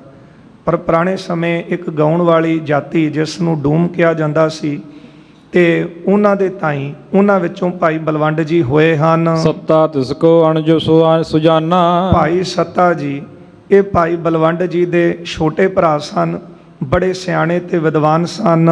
ਦਾਰਦ ਤੇ ਦੁਹੂਨ ਦੁਖ ਪਾਇਓ, ਪਰ ਗਰੀਬੀ ਕਰਕੇ ਦੋਨਾਂ ਨੇ ਬਹੁਤਾ ਦੁੱਖ ਪਾਇਆ। ਕਈ ਵਾਰੀ ਬੰਦੇ ਕੋਲ ਗੁਣ ਤਾਂ ਹੁੰਦਾ ਏ, ਪਰ ਕਰਮਾਂ ਅਨੁਸਾਰ ਘਰ ਵਿੱਚ ਦਲਿੱਦਰਤਾ ਗਰੀਬੀ ਰਹਿੰਦੀ। ਕਈਆਂ ਕੋਲ ਗੁਣ ਕੋਈ ਨਹੀਂ, ਪਰ ਪੂਰਬਲੇ ਕਰਮਾਂ ਅਨੁਸਾਰ ਮਹਾਰਾਜ ਕਹਿੰਦੇ ਨੇ, ਕੋਈ ਕੋਟ ਬੈਠਤ ਹੀ ਖਾਹੇ। ਕਈ ਲੰਮਾ ਸਮਾਂ ਕਈ ਬਹਿ ਕੇ ਖਾਂਦੇ ਨੇ, ਇਹ ਆਪੋ ਆਪਣੇ ਕਰਮਾਂ ਦੀ ਖੇਡ ਹੈ। ਸੋ ਭਾਈ ਸੱਤਾ ਤੇ ਬਲਵੰਡ ਜੀ ਵਿਦਵਾਨ ਸਨ, ਪਰ ਗਰੀਬੀ ਨੇ ਇਹਨਾਂ ਦਾ ਖਹਿੜਾ ਨਹੀਂ ਸੀ ਛੱਡਿਆ। ਕਰੇ ਯਤਨ ਤਨ ਹਾਥ ਨ ਆਇਓ, ਬੜੇ ਯਤਨ ਕੀਤੇ ਪਰ ਧਨ ਹੱਥ 'ਚ ਨਹੀਂ ਸੀ ਆਉਂਦਾ। ਭਗਤ ਕਬੀਰ ਸਾਹਿਬ ਜੀ ਦਾ ਬਚਨ ਪੜ੍ਹਦੇ ਹਾਂ, ਕਬੀਰ ਕਾਰਨ ਬਪਰਾ ਕਿਆ ਕਰੈ, ਜੋ ਰਾਮ ਨਾ ਕਰੈ ਸਹਾਏ, ਜਿਹ ਜਿਹ ਡਾਲੀ ਪੱਗ ਧਰੋਂ ਸੋਈ ਮੁਰ ਮੁਰ ਜਾਏ। ਜੇ ਬੰਦੇ ਦੇ ਯਤਨ ਕੀਤਿਆਂ ਇਹ ਧਨਾੜ ਬਣਦਾ ਹੋਵੇ, ਫਿਰ ਤਾਂ ਜਿੰਨੀ ਗਰੀਬੀ ਵਿੱਚ ਰਹਿ ਕੇ ਗਰੀਬ ਲੋਕ ਮਿਹਨਤ ਕਰਦੇ ਨੇ, ਇੰਨੀ ਅਮੀਰ ਬੰਦੇ ਨੂੰ ਨਹੀਂ ਕਰਨ ਦੀ ਲੋੜ ਪੈਂਦੀ। ਪਰ ਉਹ ਦੇਖੀਦਾ ਹੈ ਕਿ ਕੇਵਲ ਉਹਨਾਂ ਦਾ ਘਰ ਦਾ ਗੁਜ਼ਾਰਾ ਹੀ ਮਸਾਂ ਚੱਲਦਾ ਹੈ। ਇਸ ਲਈ ਕਰਮਾਂ ਅਨੁਸਾਰ ਇਹ ਸਾਰੀ ਖੇਡ ਹੈ। ਇਹਨਾਂ ਨੇ ਬੜੇ ਯਤਨ ਕੀਤੇ ਪਰ ਧਨ ਹੱਥ ਵਿੱਚ ਨਹੀਂ ਸੀ ਆਉਂਦਾ। ਤਪ ਬਲਵੰਡ ਦੇਸ਼ ਕਿਤ ਗਇਓ। ਭਾਈ ਬਲਵੰਡ ਜੀ ਧਨ ਕਮਾਉਣ ਵਾਸਤੇ, ਪੈਸੇ ਕਮਾਉਣ ਲਈ ਕਿਤੇ ਬਾਹਰ ਕਿਸੇ ਇਲਾਕੇ ਵਿੱਚ ਗਏ ਨੇ। ਫਿਰਿਓ ਬਹੁਤ ਕੁਛ ਦਰਬ ਨ ਪਇਓ। ਬਹੁਤ ਜਗ੍ਹਾ ਥਾਂ ਥਾਂ ਤੇ ਫਿਰੇ ਬਲਵੰਡ ਜੀ, ਕਿਤੋਂ ਵੀ ਇਹਨਾਂ ਨੂੰ ਧਨ ਪ੍ਰਾਪਤ ਨਾ ਹੋਇਆ। ਸਤਾ ਸਤਿਗੁਰ ਪਾਸ ਰਹਿਓ ਹੈ। ਜਿਹੜੇ ਭਾਈ ਸੱਤਾ ਜੀ ਸਨ, ਇਹ ਗੁਰੂ ਸਾਹਿਬ ਜੀ ਦੇ ਕੋਲ ਰਹਿ ਪਏ। ਕਰਹਿ ਕੀਰਤਨ ਆਨੰਦ ਲਹਿਓ ਹੈ। ਇਹਨਾਂ ਨੇ ਗੁਰੂ ਸਾਹਿਬ ਦੇ ਕੋਲ ਰਹਿ ਕੇ ਕੀਰਤਨ ਕਰਨਾ ਤੇ ਆਨੰਦ ਪ੍ਰਾਪਤ ਕਰਨਾ, ਕਿਉਂਕਿ ਜਿਹੜਾ ਆਨੰਦ ਗੁਰੂ ਦੀ ਹਜ਼ੂਰੀ ਵਿੱਚ ਗੁਰੂ ਦੇ ਗੁਣ ਗਾ ਕੇ, ਜਸ ਗਾ ਕੇ ਪ੍ਰਾਪਤ ਹੁੰਦਾ ਹੈ, ਉਹ ਆਨੰਦ ਹੋਰ ਕਿਸੇ ਕੰਮਾਂ ਦੇ ਵਿੱਚ ਨਹੀਂ ਹੈ। ਪਰ ਇਹ ਕੀਰਤਨ ਕੇਵਲ ਇੱਕ ਆਪਣਾ ਧਨ ਦਾ ਸਾਧਨ ਹੀ ਨਾ ਹੋਵੇ। ਗੁਰੂ ਸਾਹਿਬ ਜੀ ਦੇ ਪਾਵਨ ਬਚਨ ਪੜ੍ਹਦੇ ਹਾਂ, ਜੇ ਕੇਵਲ ਧਨ ਕਮਾਉਣ ਲਈ ਹੀ ਆਪਾਂ ਕਹਿੰਦੇ ਹਾਂ ਕਿ ਕੀਰਤਨ ਸਿੱਖਣ ਦੀ ਲੋੜ ਹੈ, ਕਥਾ ਕਰਨ ਦੀ ਲੋੜ ਹੈ, ਤੇ ਗੁਰੂ ਸਾਹਿਬ ਦੇ ਪਾਵਨ ਬਚਨ ਪੜ੍ਹਦੇ ਹਾਂ, ਕੋਈ ਗਾਵੇ ਰਾਗੀ ਨਾਦੀ ਬੇਦੀ ਬਹੁ ਭਾਂਤ ਕਰ, ਨਹੀਂ ਹਰ ਹਰ ਭੀਜੈ ਆਰਾਮ ਰਾਜੀ। ਉਹਦੇ ਲਈ ਕੇਵਲ ਫਿਰ ਇੱਕ ਕਿੱਤਾ ਹੈ, ਉਹਦੀ ਲਈ ਨਹੀਂ। ਜਿਹੜਾ ਇਸ ਬਾਣੀ ਨੂੰ ਆਪਣਾ ਆਧਾਰ ਬਣਾ ਕੇ ਕੀਰਤਨ ਕਰਦਾ ਹੈ ਕਿ ਕੀਰਤਨ ਕਥਾ ਮੇਰੇ ਆਤਮਾ ਦੀ ਖੁਰਾਕ ਭੋਜਨ ਹੈ, ਇਹਦੇ ਨਾਲ ਅਨੇਕਾਂ ਦੇ ਦੁੱਖ ਦੂਰ ਹੁੰਦੇ ਨੇ, ਤੇ ਫਿਰ ਮੇਰੇ ਅੰਦਰ ਕਿਹੜਾ ਦੁੱਖ ਰਹਿ ਜਾਵੇਗਾ। ਉਦੋਂ ਫਿਰ ਇਹ ਕੀਰਤਨ ਮਨ ਦਾ ਭੋਜਨ ਬਣ ਜਾਂਦਾ ਹੈ। ਜਿਸ ਤਰ੍ਹਾਂ ਬੜੇ ਮਹਾਨ ਰਾਗੀ ਹੋਏ ਨੇ, ਰਾਗੀ ਮਨਸਾ ਸਿੰਘ ਜੀ, ਰਾਗੀ ਸ਼ਾਮ ਸਿੰਘ ਜੀ, ਜਿਨ੍ਹਾਂ ਨੇ ਗੁਰੂ ਰਾਮਦਾਸ ਜੀ ਦੇ ਦਰ ਦੇ ਉੱਤੇ ਲੰਮਾ ਸਮਾਂ, ਕਈ ਸਾਲ ਕੀਰਤਨ ਆਪਣੀ ਮਨ ਦੀ ਖੁਰਾਕ ਬਣਾ ਕੇ ਕੀਰਤਨ ਨੂੰ ਗਾਇਨ ਕੀਤਾ ਹੈ। ਉਸ ਵੇਲੇ ਭਾਈ ਸੱਤਾ ਜੀ ਇਹ ਗੁਰੂ ਸਾਹਿਬ ਦੀ ਹਜ਼ੂਰੀ ਵਿੱਚ ਰਹੇ, ਕੀਰਤਨ ਕਰਕੇ ਬਹੁਤਾ ਆਨੰਦ ਪ੍ਰਾਪਤ ਕਰਦੇ ਰਹੇ। ਸੁਖ ਸੋ ਕੀਨਸ ਨਿਜ ਗੁਜਰਾਨ। ਬੜੇ ਸੁੱਖ ਦੇ ਨਾਲ, ਸੁੱਖ ਵਾਲਾ ਇਹਨਾਂ ਦਾ ਗੁਜ਼ਾਰਾ ਜਿਹੜਾ ਸੀ ਉਹ ਘਰ ਦਾ ਚੱਲਣ ਲੱਗਾ। ਪਾਏ ਦਰਬ ਕਰ ਪਹਿਰਨ ਖਾਨ। ਗੁਰੂ ਸਾਹਿਬ ਦੀ ਹਜ਼ੂਰੀ ਵਿੱਚੋਂ ਧਨ ਮਿਲਣਾ, ਚੰਗੇ ਪਾਉਣ ਵਾਸਤੇ ਬਸਤਰ ਮਿਲਣੇ, ਖਾਣ ਪੀਣ ਲਈ ਜਿਹੜੀਆਂ ਰਸਤਾਂ ਸੀ ਉਹ ਵੀ ਗੁਰੂ ਘਰ ਚੋਂ ਮਿਲ ਜਾਣੀਆਂ। ਕਿਤਕ ਸਿੱਖੇ ਅਰਦਾਸ ਕਰਾਵੈ। ਕਈ ਸਿੱਖ ਸੰਗਤਾਂ ਅਰਦਾਸ ਕਰਾਉਂਦੀਆਂ ਸਨ। ਸਤਿਗੁਰ ਘਰ ਤੇ ਸਭ ਕੁਛ ਪਾਵੈ। ਫਿਰ ਗੁਰੂ ਘਰ ਵਿੱਚੋਂ ਸਾਰੀ ਵਸਤੂ ਇਹਨਾਂ ਨੂੰ ਪ੍ਰਾਪਤ ਹੋਈ। ਸੰਗਤ ਜੀ, ਲੋਕ ਤਮਾਮ ਦੁਨੀਆ ਦੇ ਵੱਡੇ ਵੱਡੇ ਬਾਦਸ਼ਾਹ ਗੁਰੂ ਨਾਨਕ ਸਾਹਿਬ ਜੀ ਦੇ ਦਰ ਤੇ ਦਾਤਾਂ ਲੈਣ ਵਾਸਤੇ ਆਉਂਦੇ ਨੇ, ਤੇ ਜਿਹੜਾ ਸੇਵਕ ਗੁਰੂ ਨੇ ਆਪਣੀ ਹਜ਼ੂਰੀ ਵਿੱਚ ਗੁਣ ਗਾਉਣ ਵਾਸਤੇ ਰੱਖਿਆ, ਉਹਨੂੰ ਕਿਸੇ ਵਸਤੂ ਦੀ ਕਮੀ ਗੁਰੂ ਸਾਹਿਬ ਨਹੀਂ ਰਹਿਣ ਦਿੰਦੇ। ਪਰ ਜੇ ਮਨ ਵਿੱਚ ਭਾਵਨਾ ਹੋਵੇ, ਸੱਚੀ ਸੁੱਚੀ ਬਿਰਤੀ ਹੋਵੇ, ਪ੍ਰੇਮ ਦੇ ਨਾਲ ਗੁਰੂ ਦੇ ਗੁਣ ਗਾਵੇ। ਪਾਂਧਾ ਬੂਲਾ ਜੀ ਦੇ ਤਾਈਂ ਗੁਰੂ ਅਮਰਦਾਸ ਸਾਹਿਬ ਜੀ ਨੇ ਇਹ ਬਚਨ ਕਹੇ ਸਨ। ਜਦੋਂ ਉਹਨਾਂ ਨੇ ਕਿਹਾ ਸੀ, ਬੂਲਾ ਜੀ ਨੇ ਕਹਿਣ ਲੱਗੇ, ਮਹਾਰਾਜ ਮੇਰੀ ਉੱਚੀ ਜਾਤੀ ਜਾਣ ਕੇ, ਬ੍ਰਾਹਮਣ ਜਾਤੀ ਜਾਣ ਕੇ ਕੋਈ ਮੇਰੇ ਤੋਂ ਸੇਵਾ ਨਹੀਂ ਕਰਾਉਂਦਾ, ਮੇਰਾ ਉਧਾਰ ਕਿਸ ਤਰ੍ਹਾਂ ਹੋਵੇਗਾ। ਤੇ ਗੁਰੂ ਅਮਰਦਾਸ ਜੀ ਨੇ ਕਿਹਾ ਸੀ ਕਿ ਤੁਸੀਂ ਵਿਦਵਾਨ ਹੋ, ਵਿਦਿਆ ਪੜ੍ਹੀ ਹੈ, ਤੁਸੀਂ ਗੁਰਬਾਣੀ ਪੜ੍ਹਿਆ ਕਰੋ ਤੇ ਗੁਰਬਾਣੀ ਦੀ ਕਥਾ ਕਰਿਆ ਕਰੋ। ਜੋ ਸੰਗਤ ਦੇ ਜਾਵੇ ਸੰਤੋਖ ਨਾਲ ਵਰਤਣਾ, ਕਿਸੇ ਤੋਂ ਮੰਗ ਕੇ ਨਹੀਂ ਲੈਣਾ।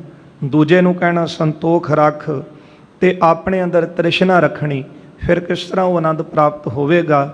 ਪਰ ਸੰਤੋਖੀ ਹੋ ਕੇ ਜੀਵਨ ਵਿੱਚ ਵਰਤਣਾ, ਇਸ ਧਨ ਦੇ ਨਾਲ, ਇਸ ਭੇਟਾ ਦੇ ਨਾਲ ਕਦੇ ਜ਼ਿੰਦਗੀ ਦੇ ਵਿੱਚ ਕਿਸੇ ਤਰ੍ਹਾਂ ਦੀ ਕਮੀ ਆਉਂਦੀ ਹੀ ਨਹੀਂ। ਗੱਲ ਤੇ ਗੁਰੂ ਦੀ ਬਰਕਤ ਦੀ ਹੈ ਨਾ, ਤੇ ਜਿਹੜੀ ਗੁਰੂ ਨੇ ਬਰਕਤ ਵਰਤਾਉਣੀ ਹੈ ਉਹ ਉਹਨੇ ਵਿੱਚ ਹੀ ਪਾ ਦੇਣੀ। ਤੇ ਜੇ ਨਹੀਂ ਤੇ ਫਿਰ ਬੰਦਾ ਬਹੁਤਾ ਧਨ ਵੀ ਇਕੱਠਾ ਕਰ ਲਵੇ, ਉਹਦੇ ਵਿੱਚ ਵੀ ਬਰਕਤ ਨਹੀਂ। ਭਾਈ ਸੱਤਾ ਜੀ ਗੁਰੂ ਸਾਹਿਬ ਦੀ ਹਜ਼ੂਰੀ ਵਿੱਚ ਰਹਿੰਦੇ, ਧਨ ਮਿਲਦਾ ਹੈ, ਘਰ ਦਾ ਗੁਜ਼ਾਰਾ ਇਹਨਾਂ ਦਾ ਬੜਾ ਸੋਹਣਾ ਚੱਲਦਾ ਸੀ। ਫਿਰ ਬਲਵੰਡ ਵਿਦੇਸ਼ ਮਝਾਰੇ। ਭਾਈ ਬਲਵੰਡ ਜੀ ਵੱਡੇ ਭਰਾ ਸਨ, ਇਹਨਾਂ ਨੇ ਵਿਦੇਸ਼ਾਂ ਦੇ ਵਿੱਚ ਬਹੁਤ ਸਮਾਂ ਬਤੀਤ ਕੀਤਾ ਵਿਚਰ ਕੇ। ਨਿਰਤਨ ਹੀ ਆਇਓ ਗੁਰਦੁਆਰੇ। ਇਹ ਨਿਰਧਨ, ਖਾਲੀ ਹੀ, ਕੰਗਾਲ ਹੀ ਗੁਰੂ ਸਾਹਿਬ ਦੇ ਦਰ ਤੇ ਆ ਗਏ। ਦੁਖੀ ਹੋਏ ਕਰ ਬਹੁ ਅਕਲਾਇਓ। ਬਹੁਤ ਦੁਖੀ ਹੋਏ, ਬੜੇ ਵਿਆਕੁਲ ਹੋਏ, ਕਿਉਂਕਿ ਜੇ ਭਾਗਾਂ ਵਿੱਚ ਨਹੀਂ, ਫਿਰ ਚੜ੍ਹਦੇ ਤੋਂ ਲਹਿੰਦੇ ਤੱਕ ਬੰਦਾ ਦੌੜ ਲਾ ਲਵੇ, ਨਹੀਂ ਪ੍ਰਾਪਤ ਹੋ ਸਕਦਾ। ਇਹਦਾ ਭਾਵ ਇਹ ਨਹੀਂ ਕਿ ਗੁਰੂ ਸਾਹਿਬ ਨੇ ਸਾਨੂੰ ਉਦਮ ਕਰਨ ਤੋਂ ਰੋਕਿਆ। ਉਦਮ ਗੁਰੂ ਕਾ ਸਿੱਖ ਕਰਦਾ ਹੈ, ਉਦਮੀ ਹੈ। ਪਰ ਜੇ ਬੰਦਾ ਸੋਚੇ ਕਿ ਮੈਨੂੰ ਦੌੜ ਲਾਉਣ ਨਾਲ ਹੀ ਸਾਰਾ ਕੁਝ ਮਿਲਣਾ ਹੈ, ਤੇ ਫਿਰ ਦੁਨੀਆ ਦੌੜ ਲਾ ਰਹੀ ਹੈ। ਪਰ ਸਭ ਤੋਂ ਵੱਡੀ ਗੱਲ ਹੈ ਸੰਤੋਖ ਦੀ, ਸਬਰ ਦੀ, ਅੰਦਰ ਦੀ ਸ਼ਾਂਤੀ ਦੀ। ਭਾਈ ਸੱਤਾ ਜੀ ਗੁਰੂ ਸਾਹਿਬ ਦੀ ਸ਼ਰਨ 'ਚ ਬੈਠੇ ਨੇ, ਉਹਨਾਂ ਨੂੰ ਸਾਰਾ ਕੁਝ ਪ੍ਰਾਪਤ ਹੋ ਰਿਹਾ ਹੈ। ਪਰ ਭਾਈ ਬਲਵੰਡ ਜੀ ਇਹ ਵਿਦੇਸ਼ਾਂ ਦੇ ਵਿੱਚ ਗਏ, ਪਰ ਖਾਲੀ ਹੱਥ ਹੀ ਵਾਪਸ ਮੁੜ ਆਏ ਹਨ। ਸ੍ਰੀ ਅਰਜਨ ਜਸ ਕਵਿਤ ਬਨਾਇਓ। ਫਿਰ ਗੁਰੂ ਅਰਜਨ ਦੇਵ ਸਾਹਿਬ ਜੀ ਦੇ ਚਰਨਾਂ 'ਚ ਆ ਕੇ ਭਾਈ ਬਲਵੰਡ ਜੀ ਨੇ ਇੱਕ ਕਵਿਤ ਗਾਇਆ ਹੈ। ਗੁਰੂ ਸਾਹਿਬ ਜੀ ਦਾ ਜਸ ਉਸ ਕਵਿਤ ਦੇ ਵਿੱਚ ਵਰਣਨ ਕੀਤਾ ਹੈ। ਕਬਿਤ ਆਓ ਨਿਜ ਦੁਆਰੇ ਦਇਆ ਕਲਪਤਰ ਥਾਰੇ ਭਾਰੇ। ਕਹਿਣ ਲੱਗੇ ਆ ਵੱਡੇ ਕਲਪ ਬ੍ਰਿਕਸ਼ ਦਾਤਾ ਗੁਰੂ ਅਰਜਨ ਦੇਵ ਸਾਹਿਬ, ਮੈਂ ਆਪ ਜੀ ਦੀ ਸ਼ਰਨ ਆਇਆ ਹਾਂ। ਬਿਰਦ ਬਿਲੰਦ ਦੀਨ ਦਰਦ ਬਿਦਾਰੋ। ਆਪ ਜੀ ਦਾ ਵੱਡਾ ਬਿਰਦ ਹੈ ਕਿ ਆਪ ਜੀ ਗਰੀਬਾਂ ਦੇ ਦੁੱਖਾਂ ਨੂੰ ਦੂਰ ਕਰਨ ਵਾਲੇ ਹੋ। ਦ੍ਰੋਪਦੀ ਉਧਾਰੀ ਗਜ ਗ੍ਰਾਹ ਤੇ ਛੁਟਾਰੀ। ਆਪ ਜੀ ਨੇ ਦ੍ਰੋਪਦੀ ਦਾ ਉਧਾਰ ਕੀਤਾ, ਹਾਥੀ ਨੂੰ ਤੇਂਦੂਏ ਦੀ ਪਕੜ ਤੋਂ ਛਡਾਇਆ। ਪੀਰ ਰਾਖਸ਼ਨ ਮਾਰੀ ਵੈਰੀ ਦੇਵਨ ਨਿਹਾਰੇ ਹੋ। ਜਿਹੜੇ ਦੇਵਤਿਆਂ ਦੇ ਵੈਰੀ ਰਾਖਸ਼ ਸਨ, ਵੱਡੀ ਗਿਣਤੀ ਵਿੱਚ ਉਹਨਾਂ ਨੂੰ ਖਤਮ ਕੀਤਾ। ਪ੍ਰਹਿਲਾਦ ਵਿਮੋਚਨ ਬਿਲੋਚਨ ਸੁਪੁੰਡਰੀਕ। ਪ੍ਰਹਿਲਾਦ ਨੂੰ ਉਧਾਰਿਆ, ਆਪ ਜੀ ਦੇ ਨੇਤਰ ਕਮਲ ਸਰੀਖੇ ਹਨ। ਪੋਚ ਬਾਲਮੀਕ ਜਸ ਸੋਚ ਕੀ ਉਚਾਰੋ। ਬਾਲਮੀਕ ਦੇ ਜਸ ਨੂੰ ਆਪ ਜੀ ਨੇ ਪ੍ਰਗਟ ਕੀਤਾ, ਉਹਨਾਂ ਦਾ ਪਵਿੱਤਰ ਜਸ ਜਿਹੜਾ ਸੀ ਫੈਲਾਇਆ। ਗਣਕਾ ਗਿਣੀ ਹੈ ਕੌਣ ਤੀਰਥ ਬਰਸੇ ਆਈ। ਜਿਹੜੀ ਗਨਕਾ ਸੀ ਉਹ ਕਿਹੜੇ ਤੀਰਥ ਦੇ ਉੱਤੇ ਨਹਾਉਣ ਗਈ ਸੀ। ਬੰਦਾ ਕਹਿੰਦਾ ਕਿ ਤੀਰਥ ਦੇ ਉੱਤੇ ਜਾ ਕੇ ਨਹਾ ਕੇ ਪਾਪ ਕੱਟੇ ਜਾਂਦੇ ਨੇ, ਪਰ ਗਨਕਾ ਤੇ ਕਿਸੇ ਤੀਰਥ ਉੱਤੇ ਨਹੀਂ ਨਾ ਗਈ। ਉਹ ਤਾਂ ਉਹਦਾ ਕਿੱਤਾ ਵੀ ਸਾਰੇ ਜਾਣਦੇ ਨੇ, ਪਰ ਘਰ ਵਿੱਚ ਰਹਿ ਕੇ ਸਿਮਰਨ ਕਰਦਿਆਂ ਕਰਦਿਆਂ ਉਹਦੇ ਪਾਪ ਦੂਰ ਕਰ ਦਿੱਤੇ। ਜੈਸ ਇਹ ਉਧਾਰੋ ਵੈ ਤੈਸੇ ਮੋਹਿ ਕੋ ਉਧਾਰੋ। ਇਸ ਕਵਿਤ ਨੂੰ ਗਾ ਕੇ ਭਾਈ ਬਲਵੰਡ ਜੀ ਨੇ ਗੁਰੂ ਅਰਜਨ ਦੇਵ ਸਾਹਿਬ ਜੀ ਦਾ ਜਸ ਗਾਇਆ। ਕਹਿਣ ਲੱਗੇ ਮਹਾਰਾਜ ਆਪ ਜੀ ਨੇ ਵੱਡੇ ਵੱਡੇ ਪਾਪੀ ਉਧਾਰੇ, ਫਿਰ ਆਪਣੇ ਭਗਤਾਂ ਦੀ ਰੱਖਿਆ ਕੀਤੀ, ਦੇਵਤਿਆਂ ਦੀ ਦੈਂਤਾਂ ਤੋਂ ਰੱਖਿਆ ਕੀਤੀ। ਆਪ ਜੀ ਵੱਡੇ ਕਲਪ ਬ੍ਰਿਕਸ਼ ਹੋ, ਜਿਹੜਾ ਤੁਹਾਡੀ ਸ਼ਰਨ ਵਿੱਚ ਆਉਂਦਾ ਹੈ ਉਹ ਗਰੀਬ ਦਾ ਆਪ ਜੀ ਦਲਿੱਦਰ ਦੂਰ ਕਰ ਦੇਨੇ ਹੋ। ਜਿਸ ਤਰ੍ਹਾਂ ਇਹਨਾਂ ਦੀ ਰੱਖਿਆ ਕੀਤੀ, ਕਿਰਪਾ ਕਰਕੇ ਮੇਰਾ ਵੀ ਉਧਾਰ ਕਰੋ। ਚਾਓ ਪਈ ਕਿਰਪਾ ਸਿੰਧ ਕੇ ਨਿਕਟ ਉਚਾਰਾ। ਕਿਰਪਾ ਦੇ ਸਾਗਰ ਗੁਰੂ ਅਰਜਨ ਦੇਵ ਸਾਹਿਬ ਜੀ ਦੇ ਕੋਲ ਭਾਈ ਬਲਵੰਡ ਜੀ ਨੇ ਇਹ ਜਸ ਗਾਇਆ ਹੈ। ਅਬ ਅਲੰਬ ਮੈਂ ਲੀਨ ਤੁਮਾਰਾ। ਭਾਈ ਬਲਵੰਡ ਜੀ ਕਹਿਣ ਲੱਗੇ ਸਤਿਗੁਰੂ ਜੀ, ਹੁਣ ਮੈਂ ਤੁਹਾਡੀ ਸ਼ਰਨ ਆਇਆ, ਕਿਰਪਾ ਕਰਕੇ ਮੇਰੀ ਲਾਜ ਰੱਖੋ, ਮੈਨੂੰ ਆਪ ਜੀ ਦਾ ਆਸਰਾ ਹੈ। ਸੁਣ ਸ੍ਰੀ ਗੁਰ ਨੇ ਧੀਰਜ ਦੀਨਸ। ਭਾਈ ਬਲਵੰਡ ਜੀ ਤੋਂ ਇਹ ਬਚਨ ਸੁਣ ਕੇ ਗੁਰੂ ਸਾਹਿਬ ਜੀ ਨੇ ਇਹਨਾਂ ਨੂੰ ਧੀਰਜ ਦਿੱਤਾ। ਸਭ ਤੋਂ ਵੱਡੀ ਖੇਡ ਤਾਂ ਅੰਦਰ ਦੇ ਹੌਸਲੇ ਦੀ, ਧੀਰਜ ਦੀ ਹੈ। ਉਹ ਗੁਰੂ ਦੀ ਸ਼ਰਨ ਵਿੱਚ ਆ ਕੇ ਮਿਲਦਾ ਹੈ। ਇਹ ਗੁਰੂ ਸਾਹਿਬ ਜੀ ਨੇ ਬਚਨ ਕਹਿ ਕੇ ਧੀਰਜ ਦਿੱਤਾ। ਪੂਰਨ ਹੋਏ ਜੋ ਮਨੋਰਥ ਕੀ ਨਸੋ। ਮਹਾਰਾਜ ਕਹਿੰਦੇ ਬਲਵੰਡ ਜੀ ਦੇ ਤਾਈ ਕਿ ਜੋ ਤੂੰ ਮਨ ਦੀ ਇੱਛਾ ਲੈ ਕੇ ਆਇਆ ਨਾ, ਇਹ ਤੇਰੀ ਇੱਛਾ ਪੂਰੀ ਹੋਵੇਗੀ। ਰਹੋ ਹਮ ਨਿਕਟ ਕੀਰਤਨ ਕਰੋ। ਸਾਡੇ ਕੋਲ ਰਹੋ ਤੇ ਤੁਸੀਂ ਸਾਡੇ ਕੋਲ ਰਹਿ ਕੇ ਕੀਰਤਨ ਕਰੋ। ਇਹ ਸੰਗਤ ਜੀ ਦਾਤ ਵੀ ਗੁਰੂ ਅਰਜਨ ਦੇਵ ਸਾਹਿਬ ਜੀ ਨੇ ਦਿੱਤੀ ਹੈ। ਜਿਸ ਤਰ੍ਹਾਂ ਭਾਈ ਮਰਦਾਨਾ ਜੀ ਦੇ ਤਾਈ, ਉਹ ਵੀ ਪਹਿਲਾਂ ਇਸੇ ਤਰ੍ਹਾਂ ਗਾ ਵਜਾ ਕੇ ਸਮਾਂ ਕੱਢਦੇ ਸਨ, ਪਰ ਗੁਰੂ ਨਾਨਕ ਸਾਹਿਬ ਜੀ ਦੀ ਸ਼ਰਨ ਵਿੱਚ ਆਏ। ਗੁਰੂ ਸਾਹਿਬ ਜੀ ਨੇ ਬਹੁਤਾ ਮਾਣ ਦਿੱਤਾ।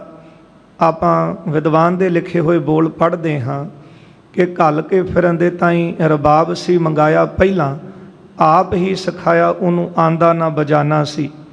ਇਹਦਾ ਮਤਲਬ ਡੂਮ ਜਾਤੀ ਦੇ ਨੇ ਤੇ ਗਾਉਣ ਵਜਾਉਣ ਦਾ ਤਾਂ ਉਹਨਾਂ ਦਾ ਕਿੱਤਾ ਹੈ, ਪਰ ਜਿਹੜੀ ਦਾਤ ਗੁਰੂ ਨਾਨਕ ਸਾਹਿਬ ਜੀ ਨੇ ਦਿੱਤੀ ਹੈ ਨਾ, ਉਹ ਬਖਸ਼ਿਸ਼ ਸਦਕਾ ਹੀ ਉਹ ਦੁਨੀਆ ਦੇ ਵਿੱਚ ਜਾਣੇ ਗਏ। ਹੁਣ ਬਲਵੰਡ ਜੀ, ਸੱਤਾ ਜੀ ਗਾਉਂਦੇ ਤਾਂ ਵਜਾਉਂਦੇ ਹਨ, ਪਰ ਨਹੀਂ ਸੀ ਪਹਿਲਾਂ ਕੋਈ ਜਾਣਦਾ। ਜੇ ਮਾਣ ਮਿਲਿਆ ਤੇ ਗੁਰੂ ਅਰਜਨ ਦੇਵ ਸਾਹਿਬ ਜੀ ਦੇ ਦਰਬਾਰ 'ਚ ਆ ਕੇ ਮਿਲਿਆ। ਅੱਜ ਤੱਕ ਉਹਨਾਂ ਦੇ ਸੀਸ 'ਤੇ ਵੀ ਚੌਰ ਹੋ ਰਿਹਾ ਹੈ। ਉਹ ਗੁਰੂ ਅਰਜਨ ਦੇਵ ਸਾਹਿਬ ਜੀ ਨੇ ਕਿਹਾ, ਮਹਾਰਾਜ ਕਹਿਣ ਲੱਗੇ ਤੁਹਾਡੀਆਂ ਸਾਰੀਆਂ ਇੱਛਾਵਾਂ ਪੂਰੀਆਂ ਹੋਣਗੀਆਂ, ਤੁਸੀਂ ਇੱਥੇ ਰਹਿ ਕੇ ਕੀਰਤਨ ਕਰੋ। ਰਹੋ ਅਣਜ ਸਹਿਤ ਰਾਗਣ ਸੁਰ ਭਰੋ। ਪਾਤਸ਼ਾਹ ਜੀ ਕਹਿੰਦੇ ਆਪਣੇ ਛੋਟੇ ਭਰਾ ਸੱਤੇ ਦੇ ਨਾਲ ਤੁਸੀਂ ਇੱਥੇ ਰਹੋ ਤੇ ਸੋਹਣੇ ਸੁਰਾਂ ਦੇ ਨਾਲ ਤੁਸੀਂ ਕੀਰਤਨ ਗਾਵੋ। ਚਲਹਿ ਇਹਾਂ ਗੁਜਰਾਨ ਤੁਮਾਰੀ। ਇੱਕ ਬਚਨ ਹੋਰ ਕਿਹਾ, ਸੁਰਾਂ ਦੇ ਵਿੱਚ ਰਸ ਭਰੋ। ਸੁਰ ਤਾਂ ਸਾਰੇ ਵਜਾ ਲੈਂਦੇ ਨੇ, ਪਰ ਰਸ ਕਿਸੇ ਕਿਸੇ ਕੋਲ ਹੈ। ਰਸ ਵੀ ਉਹਦੇ ਕੋਲ ਹੈ ਜਿਹਦੇ ਉੱਤੇ ਗੁਰੂ ਦੀ ਬਖਸ਼ਿਸ਼ ਵਰਤਦੀ ਹੈ। ਇਹ ਰਸ ਜਿਹੜਾ ਹੈ ਗੁਰੂ ਦੀ ਕਿਰਪਾ ਦੇ ਨਾਲ, ਇੱਕ ਓੰਕਾਰ ਸਤਿਗੁਰ ਪ੍ਰਸਾਦ, ਓੰਕਾਰ ਸਤਿਗੁਰੂ ਦੀ ਕਿਰਪਾ ਦੇ ਨਾਲ ਪ੍ਰਾਪਤ ਹੁੰਦਾ ਹੈ। ਗੁਰੂ ਦੀ ਕਿਰਪਾ ਵਰਤੇ ਤਾਂ ਫਿਰ ਰਸ ਭਰਿਆ ਜਾਂਦਾ ਹੈ। ਇੰਜ ਗਾਉਣ ਵਜਾਉਣ ਵਾਲੇ ਤਾਂ ਅੱਜ ਵੀ ਬਹੁਤ ਨੇ, ਪਰ ਜਿਨ੍ਹਾਂ ਉੱਤੇ ਗੁਰੂ ਨੇ ਆਪਣਾ ਹੱਥ ਰੱਖਿਆ ਉਹਨਾਂ ਨੂੰ ਰਸ ਦਿੱਤਾ ਤੇ ਉਹ ਰਸ ਦੇ ਸਦਕਾ ਦੁਨੀਆ ਦੇ ਵਿੱਚ ਸਤਿਕਾਰੇ ਗਏ। ਗੁਰੂ ਅਰਜਨ ਦੇਵ ਸਾਹਿਬ ਜੀ ਨੇ ਕਿਹਾ ਤੁਸੀਂ ਗਾਓ, ਗਾਉਂਦੇ ਤਾਂ ਹੋ, ਸੁਰ ਵੀ ਤੁਹਾਨੂੰ ਸੁਰ ਦਾ ਵੀ ਗਿਆਨ ਹੈ, ਪਰ ਮਹਾਰਾਜ ਕਹਿੰਦੇ ਸੁਰ ਦੇ ਵਿੱਚ ਰਸ ਭਰਨ ਵਾਲੇ ਗੁਰੂ ਸਾਹਿਬ ਆਪ ਨੇ। ਭਾਈ ਮਰਦਾਨਾ ਜੀ ਰਬਾਬ ਵਜਾਉਂਦੇ ਨੇ, ਭਾਈ ਫਰੰਦੇ ਕੋਲੋਂ ਰਬਾਬ ਲਿਆਂਦੀ ਹੈ। ਜਦੋਂ ਰਬਾਬ ਲੈ ਕੇ ਆਏ, ਰਬਾਬ ਦੀ ਤੰਦ ਛੇੜੀ, ਗੁਰੂ ਨਾਨਕ ਸਾਹਿਬ ਜੀ ਨੇ ਕਿਹਾ ਵਜਾ, ਤੇ ਭਾਈ ਸੰਤੋਖ ਸਿੰਘ ਲਿਖਦੇ ਨੇ ਜਦੋਂ ਭਾਈ ਮਰਦਾਨੇ ਨੇ ਰਬਾਬ ਦੀ ਤੰਦ ਛੇੜੀ, ਕਹਿੰਦੇ ਬ੍ਰਿਕਸ਼ਨ ਤੇ ਰਸ ਨਿਚਰਨ ਲੱਗਾ, ਰੁੱਖਾਂ ਤੋਂ ਵੀ ਰਸ ਚੋ ਪਿਆ। ਜਿਹੜੇ ਪੰਛੀ ਸਨ ਉਹ ਉੱਡਦੇ ਜੜ ਹੋ ਗਏ, ਖਲੋ ਗਏ। ਜਿਹੜੇ ਜੰਗਲ ਦੇ ਜਾਨਵਰ ਸਨ ਉਹ ਵੀ ਇਕੱਠੇ ਹੋ ਕੇ ਇਸ ਰਸ ਦਾ ਆਨੰਦ ਮਾਣਨ ਲੱਗੇ, ਕਿਉਂਕਿ ਗੁਰੂ ਦੇ ਬਚਨਾਂ ਵਿੱਚ ਹੀ ਤਾਕਤ ਹੈ, ਬਖਸ਼ਿਸ਼ ਵਰਤਦੀ ਹੈ। ਵਜਾਉਂਦੇ ਤਾਂ ਪਹਿਲਾਂ ਵੀ ਸਨ ਰਬਾਬ, ਪਰ ਅੱਜ ਜਿਹੜੀ ਰਬਾਬ ਵੱਜੀ ਹੈ ਨਾ ਗੁਰੂ ਨਾਨਕ ਸਾਹਿਬ ਜੀ ਦੀ ਬਖਸ਼ਿਸ਼ ਦੇ ਨਾਲ, ਉਹਦੇ ਵਿੱਚ ਰਸ ਭਰਿਆ ਗਿਆ। ਮਹਾਰਾਜ ਗੁਰੂ ਅਰਜਨ ਦੇਵ ਸਾਹਿਬ ਨੇ ਕਿਹਾ ਤੁਸੀਂ ਵਜਾਓ, ਤੇ ਗੁਰੂ ਸਾਹਿਬ ਨੇ ਆਪ ਸੁਰਾਂ ਦੇ ਵਿੱਚ ਰਸ ਭਰ ਦਿੱਤਾ। ਚਲਹਿ ਇਹਾਂ ਗੁਜਰਾਨ ਤੁਮਾਰੀ, ਗੁਰੂ ਸਾਹਿਬ ਕਹਿੰਦੇ ਇੱਥੇ ਤੁਹਾਡਾ ਸੋਹਣਾ ਗੁਜ਼ਾਰਾ ਚੱਲੇਗਾ। ਲਹੋ ਪਦਾਰਥ ਹੋਏ ਅਨੁਸਾਰੀ, ਜੇ ਆਗਿਆ ਵਿੱਚ ਰਹੋਗੇ ਫਿਰ ਸਾਰੇ ਪਦਾਰਥ ਤੁਹਾਡੀ ਝੋਲੀ ਵਿੱਚ ਪੈਣਗੇ। ਧਰਮ ਅਰਥ ਕਾਮ ਮੋਹ, ਕਿਸੇ ਵਸਤੂ ਦੀ ਤੁਹਾਨੂੰ ਕਮੀ ਨਹੀਂ ਰਹੇਗੀ। ਇਮ ਕਹਿ ਗੁਰਤਨ ਦੀਨ ਵਿਸਾਲਾ, ਇਹ ਬਚਨ ਕਹਿ ਕੇ ਗੁਰੂ ਸਾਹਿਬ ਜੀ ਨੇ ਆਪਣੇ ਕੋਲੋਂ ਭਾਈ ਸੱਤਾ ਤੇ ਬਲਵੰਡ ਜੀ ਨੂੰ ਬਹੁਤਾ ਧਨ ਦਿੱਤਾ। ਲੈ ਆਇਸ ਘਰ ਗਾਤ ਸਕਾਲਾ, ਭਾਈ ਬਲਵੰਡ ਗੁਰੂ ਸਾਹਿਬ ਤੋਂ ਆਗਿਆ ਲੈ ਕੇ ਫਿਰ ਘਰ ਨੂੰ ਆ ਗਿਆ, ਪੁਨੈ ਸਮੀਪ ਗੁਰੂ ਕੇ ਆਵਾ, ਤੇ ਆਪਣੇ ਘਰ ਵਿੱਚ ਧਨ ਦੇ ਕੇ ਸਾਰਾ ਪਰਿਵਾਰ ਬੜਾ ਖੁਸ਼ ਹੋਇਆ। ਸਾਰਾ ਸੰਸਾਰ ਘੁੰਮ ਲਿਆ, ਦਲਿੱਦਰਤਾ ਦੂਰ ਨਾ ਹੋਈ। ਗਰੀਬੀ ਦੂਰ ਕਰਨ ਵਾਸਤੇ ਘਰੋਂ ਨਿਕਲੇ ਸੀ, ਪਰ ਜਦੋਂ ਆ ਕੇ ਛੋਟੇ ਭਰਾ ਵੱਲ ਸੱਤੇ ਵੱਲ ਦੇਖਿਆ ਤੇ ਉਹ ਆਨੰਦ ਲੈ ਰਹੇ ਸੀ। ਘਰ ਦਾ ਗੁਜ਼ਾਰਾ ਵੀ ਸੋਹਣਾ ਚੱਲ ਰਿਹਾ ਸੀ। ਜਦੋਂ ਗੁਰੂ ਸਾਹਿਬ ਦੇ ਚਰਨਾਂ 'ਚ ਬੇਨਤੀਆਂ ਕੀਤੀਆਂ, ਮਹਾਰਾਜ ਮੇਰੀ ਵੀ ਸੁਣੋ, ਮੇਰਾ ਵੀ ਉਧਾਰ ਕਰੋ, ਤੇ ਕਿਰਪਾਲੂ ਸਤਿਗੁਰੂ ਜੀ ਨੇ ਧਨ ਦਿੱਤਾ। ਮਹਾਰਾਜ ਕਹਿੰਦੇ ਇੱਥੇ ਕੀਰਤਨ ਗਾਇਆ ਕਰੋ, ਤੇ ਸੁਰਾਂ ਵਿੱਚ ਰਸ ਭਰ ਦਿੱਤਾ। ਭਾਈ ਬਲਵੰਡ ਜੀ ਘਰੇ ਗਏ, ਧਨ ਦਿੱਤਾ ਘਰਦਿਆਂ ਨੂੰ, ਫਿਰ ਵਾਪਸ ਗੁਰੂ ਦਰਬਾਰ ਵਿੱਚ ਆ ਗਏ। ਮਿਲਿਓ ਅਣਜ ਜੁਤ ਕੀਰਤਨ ਗਾਵਾ, ਆਪਣੇ ਛੋਟੇ ਭਰਾ ਭਾਈ ਸੱਤੇ ਦੇ ਨਾਲ ਮਿਲ ਕੇ ਗੁਰੂ ਦਰਬਾਰ ਵਿੱਚ ਕੀਰਤਨ ਗਾਉਣ ਲੱਗੇ। ਸੁਣ ਸਤਿਗੁਰੂ ਪ੍ਰਸੰਨ ਉਦਾਰਾ, ਗੁਰੂ ਅਰਜਨ ਦੇਵ ਸਾਹਿਬ ਸੱਚੇ ਪਾਤਸ਼ਾਹ ਉਦਾਰ ਚਿਤ ਦਾਤੇ ਸਤਿਗੁਰੂ ਮਹਾਰਾਜ ਇਹਨਾਂ ਦੀ ਰਸਨਾ ਤੋਂ ਸੁਣ ਕੇ ਸਤਿਗੁਰੂ ਬਹੁਤੇ ਪ੍ਰਸੰਨ ਹੁੰਦੇ। ਮਹਾਰਾਜ ਰਾਗ ਵਿਦਿਆ ਦੇਣ ਵਾਲੇ ਆਪ ਜੀ, ਤੇ ਰਾਗਾਂ ਦੇ ਵਿੱਚ ਸੁਰਾਂ ਦੇ ਵਿੱਚ ਰਸ ਭਰਨ ਵਾਲੇ ਵੀ ਤੁਸੀਂ ਆਪ, ਤੇ ਫਿਰ ਸੁਣਨ ਵਾਲਾ ਵੀ ਕੌਣ ਹੈ? ਆਪ। ਆਪਣਾ ਜਸ ਆਪ ਸੁਣ ਕੇ ਬਹੁਤੇ ਪ੍ਰਸੰਨ ਹੋ ਰਹੇ ਨੇ। ਨਾਮ ਰਾਏ ਬਲਵੰਡ ਉਚਾਰਾ, ਸਤਿਗੁਰਾਂ ਨੇ ਆਪਣੀ ਰਸਨਾ ਤੋਂ ਇਹਨਾਂ ਨੂੰ ਰਾਏ ਬਲਵੰਡ ਦਾ ਨਾਮ ਦਿੱਤਾ ਹੈ। ਇਹ ਬਹੁਤ ਵੱਡਾ ਖਿਤਾਬ ਗੁਰੂ ਸਾਹਿਬ ਨੇ। ਅੱਜ ਵੀ ਜਦੋਂ ਇਹਨਾਂ ਦੀ ਆਪਾਂ ਵਾਰ ਪੜ੍ਹਦੇ ਹਾਂ ਨਾ, ਰਾਮਕਲੀ ਕੀ ਵਾਰ ਰਾਏ ਬਲਵੰਡ ਤਥਾ ਸਤੈ ਡੂਮ ਆਖੀ, ਮਹਾਰਾਜ ਨੇ ਭਾਈ ਬਲਵੰਡ ਨੂੰ ਆਉਂਦਿਆਂ ਹੀ ਰਾਏ ਦੀ ਪਦਵੀ ਦਿੱਤੀ ਹੈ। ਰਾਏ ਬਲਵੰਡ ਗੁਰੂ ਸਾਹਿਬ ਨੇ ਆਪਣੀ ਰਸਨਾ ਤੋਂ ਨਾਮ ਉਚਾਰਿਆ। ਇਹ ਤਾਂ ਗੁਰੂ ਦਰਬਾਰ ਵਿੱਚ ਮਿਲਿਆ ਮਾਣ ਸੀ। ਐਸੀ ਲਾਲ ਤੁਝ ਬਿਨ ਕੌਣ ਕਰੈ, ਗਰੀਬ ਨਵਾਜ ਗੁਸਾਈਆਂ ਮੇਰਾ, ਮਾਥੈ ਛਤਰ ਧਰੈ, ਜਾ ਕੀ ਛੋਤ ਜਗਤ ਕੋ ਲਾਗੈ। ਜਿਹਨੂੰ ਸੰਸਾਰ ਸਮਾਜ ਕਹਿ ਰਿਹਾ ਸੀ ਨਾ ਕਿ ਨਾਲ ਵੀ ਲੱਗਾ, ਮੇਰੇ ਨਾਲ ਖਹਿ ਗਿਆ ਤੇ ਮੈਂ ਪਿੱਟਿਆ ਗਿਆ, ਇਹਦੇ ਪਰਛਾਵੇਂ ਨਾਲ ਮੈਂ ਪਿੱਟਿਆ ਗਿਆ, ਤਾਂ ਪਰ ਤੂੰ ਹੀ ਠਰੈ। ਉਹਨਾਂ ਦੇ ਉੱਤੇ ਗੁਰੂ ਅਰਜਨ ਦੇਵ ਸਾਹਿਬ ਨੇ ਉਹਨਾਂ ਨੂੰ ਮਾਣ ਦਿੱਤਾ। ਗੁਰੂ ਅਰਜਨ ਦੇਵ ਸਾਹਿਬ ਨੇ ਰਾਏ ਦੀ ਪਦਵੀ ਦੇ ਕੇ ਨਵਾਜਿਆ।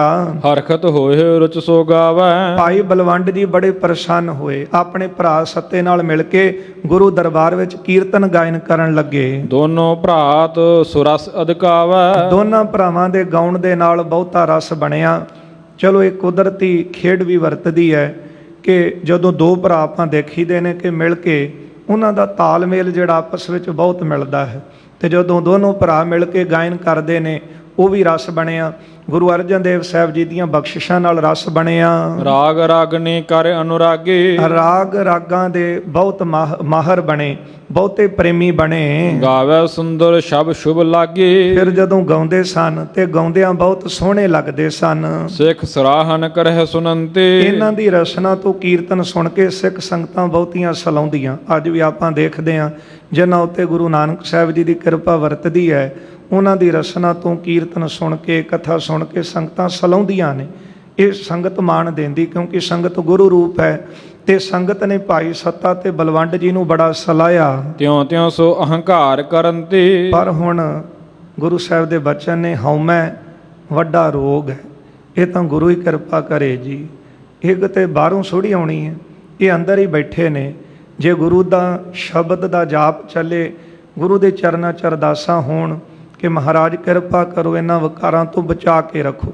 ਨਹੀਂ ਤਾਂ ਛੋਟੀ ਛੋਟੀ ਗੱਲ ਦਾ ਬੰਦੇ ਨੂੰ ਮਾਣ ਆ ਜਾਂਦਾ ਹੈ, ਤੇ ਜਿੱਥੇ ਲੱਖਾਂ ਹੀ ਲੋਕ ਸਲਾਉਣ ਵਾਲੇ ਬੈਠੇ ਹੋਣ, ਬਹੁਤ ਔਖਾ ਹੈ ਇਸ ਹਉਮੈ ਤੋਂ ਬਚਣਾ।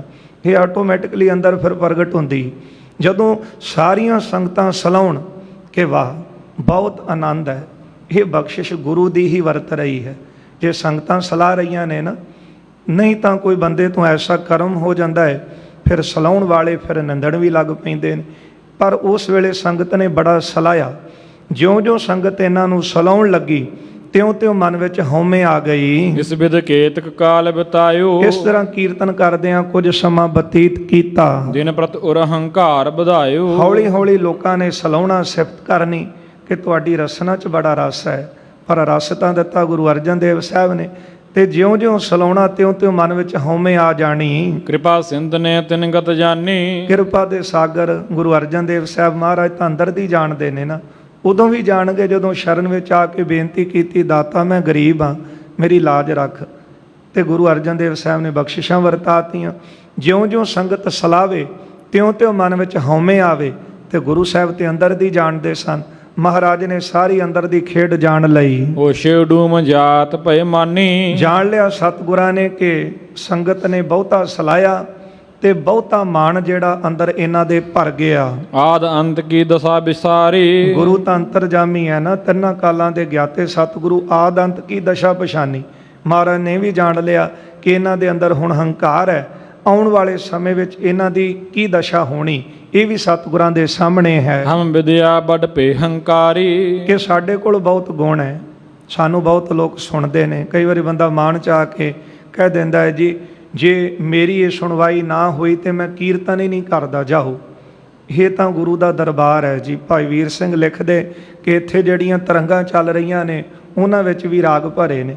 ਜੇ ਗੁਰੂ ਨੂੰ ਭਾਵੇ ਤੇ ਗੁਰੂ ਸਾਹਿਬ ਨੇ ਤਾਂ ਫਿਰ ਸੰਗਤਾਂ ਤੋਂ ਵੀ ਕੀਰਤਨ ਕਰਾ ਲਿਆ। ਮਹਾਰਾਜ ਕਹਿੰਦੇ ਆਓ ਸੰਗਤ ਨੂੰ ਬੈਠੋ, ਤੇ ਗੁਰੂ ਸਾਹਿਬ ਜੀ ਨੇ ਸਾਰਿਆਂ ਦੇ ਉੱਤੇ ਬਖਸ਼ਿਸ਼ਾਂ ਵਰਤਾਈਆਂ। ਸੰਗਤੀ ਰੂਪ ਦੇ ਵਿੱਚ ਕੀਰਤਨ ਹੋਣ ਲੱਗਾ। ਅੱਜ ਵੀ ਗੁਰੂ ਕੀਆਂ ਸੰਗਤਾਂ ਵਿੱਚ ਬੜੇ ਵਿਦਵਾਨ ਸੱਜਣ ਹਨ ਕਿ ਜਿਨ੍ਹਾਂ ਨੂੰ ਗੁਰੂ ਸਾਹਿਬ ਨੇ ਦਾਤ ਦਿੱਤੀ ਹੈ।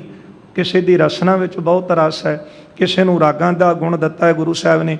ਹੌਲੀ ਹੌਲੀ ਮਨ ਦੇ ਵਿੱਚ ਮਾਣ ਆਇਆ ਕਿ ਅਸੀਂ ਕੀਰਤਨ ਕਰਦੇ ਹਾਂ। ਇਸ ਗੱਲ ਦਾ ਬਹੁਤਾ ਮਾਣ ਆ ਗਿਆ ਕਿ ਅਸੀਂ ਬੜੇ ਗੁਣੀ ਹਾਂ, ਲੋਕ ਸਾਡੇ ਗੁਣ ਤੋਂ ਬੜੇ ਖੁਸ਼ ਹੋ ਰਹੇ ਹਨ। ਗੁਰੂ ਗਰੀਬ ਨਿਵਾਜ ਨਾ ਜਾਣਾ, ਤੇ ਜਾਣਿਆ ਹੀ ਨਹੀਂ ਕਿ ਗੁਰੂ ਗਰੀਬ ਨਿਵਾਜ ਨਾ ਜਾਣਾ, ਕਿ ਗੁਰੂ ਸਾਹਿਬ ਗਰੀਬਾਂ ਨੂੰ ਨਵਾਜਦੇ ਨੇ, ਇਹ ਨਹੀਂ ਜਾਣਿਆ। ਇਹ ਸੱਚ ਹੈ ਜੀ। ਚਲੋ ਬਹੁਤ ਘੱਟ ਦੇਖਣ ਨੂੰ ਮਿਲਦਾ ਹੈ ਕਿ ਜਿਹੜਾ ਬਹੁਤ ਧਨ ਦੌਲਤ ਵਾਲਾ ਹੋਵੇ ਤੇ ਉਹ ਕੀਰਤਨ ਕਰ ਰਿਹਾ ਹੋ। ਜ਼ਿਆਦਾਤਰ ਇਹੋ ਹੀ ਦੇਖਣ ਨੂੰ ਮਿਲਦਾ ਹੈ ਕਿ ਹਾਲਤ ਘਰ ਦੀ ਵੀ ਬਹੁਤੀ ਚੰਗੀ ਨਹੀਂ ਸੀ, ਪਰ ਜਿਉਂ-ਜਿਉਂ ਗੁਰੂ ਦੇ ਗੁਣ ਗਾਉਣ ਲੱਗੇ, ਸਤਿਗੁਰਾਂ ਨੇ ਰਹਿਮਤਾਂ ਵਰਤਾਤੀਆਂ। ਘਰ ਵਿੱਚ ਰਿੱਧੀਆਂ ਸਿੱਧੀਆਂ ਪਦਾਰਥਾਂ ਦੇ ਭੰਡਾਰ ਲਾਤੇ। ਇਹ ਗੁਰੂ ਗਰੀਬ ਨਵਾਜ ਹਨ। ਸਤਿਗੁਰੂ ਮਹਾਰਾਜ ਤਾਂ ਨਵਾਜਦੇ ਹੀ ਗਰੀਬਾਂ ਨੂੰ ਨੇ। ਜਿਸ ਤਰ੍ਹਾਂ ਭਾਈ ਗੜੀਏ ਨੇ ਕਿਹਾ ਨਾ ਕਿ ਦੇ ਕੇ ਗੁਰੂ ਸਾਹਿਬ ਨੇ ਸਭ ਭੇਜਿਆ। ਤੇ ਮੀਆਂ ਦੌਲਾ ਕਹਿੰਦੇ ਫਿਰ ਵਰਤਦਾ ਕਿਉਂ ਨਹੀਂ? ਕਹਿੰਦੇ ਮੇਰੇ ਗੁਰੂ ਨੇ ਨਾਲੇ ਹੁਕਮ ਵੀ ਕੀਤਾ, ਰੱਖ ਗਰੀਬੀ ਵੇਸ, ਕਿ ਮਨ ਵਿੱਚ ਕਿਸੇ ਚੀਜ਼ ਦਾ ਹੰਕਾਰ ਨਾ ਕਰ, ਮਾਣ ਨਾ ਕਰ, ਹਉਮੈ 'ਚ ਨਾ ਆ ਕੇ ਮੈਂ ਕੁਝ ਹਾਂ। ਇਹੋ ਹੀ ਕਹਿ ਕੇ ਮੇਰੇ ਗੁਰੂ ਨੇ ਕਿਰਪਾ ਕੀਤੀ ਹੈ, ਉਹਦੀ ਕਿਰਪਾ ਦੇ ਨਾਲ ਮੈਨੂੰ ਗੁਰੂ ਸਾਹਿਬ ਨੇ ਇਹ ਬਖਸ਼ਿਸ਼ਾਂ ਦਿੱਤੀਆਂ ਨੇ।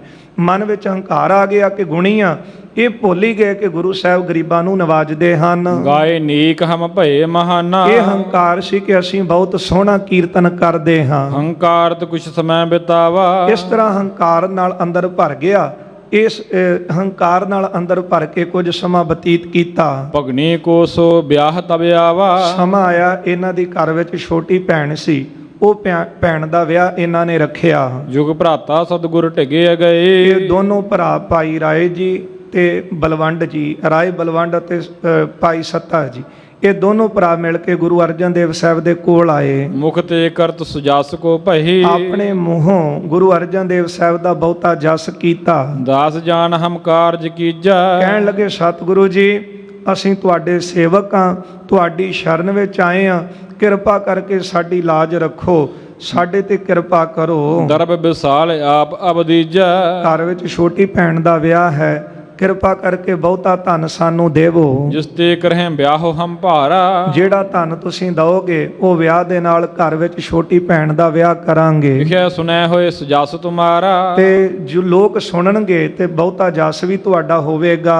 ਗੁਰੂ ਕਹਿਓ ਚਿੰਤਾ ਦੇਹੁ ਟਾਰਾ, ਗੁਰੂ ਸਾਹਿਬ ਜੀ ਨੇ ਕਿਹਾ ਇਹਨਾਂ ਦੇ ਤਾਈ ਮਹਾਰਾਜ ਕਹਿੰਦੇ ਚਿੰਤਾ ਮਨ ਚੋਂ ਦੂਰ ਕਰ ਦਵੋ। ਸ੍ਰੀ ਨਾਨਕ ਕੋ ਅਟੁੱਟ ਭੰਡਾਰਾ, ਗੁਰੂ ਨਾਨਕ ਸਾਹਿਬ ਦੇ ਭੰਡਾਰੇ ਭਰੇ ਪਏ ਹਨ। ਇਹ ਤਾਂ ਦਾਨੇ ਵੀ ਕਹਿੰਦੇ ਨੇ ਕਿ ਭਰੇ ਖਜ਼ਾਨੇ ਸਾਹਿਬ ਦੇ ਨੀਵਾਂ ਹੋ ਕੇ ਲੁੱਟ।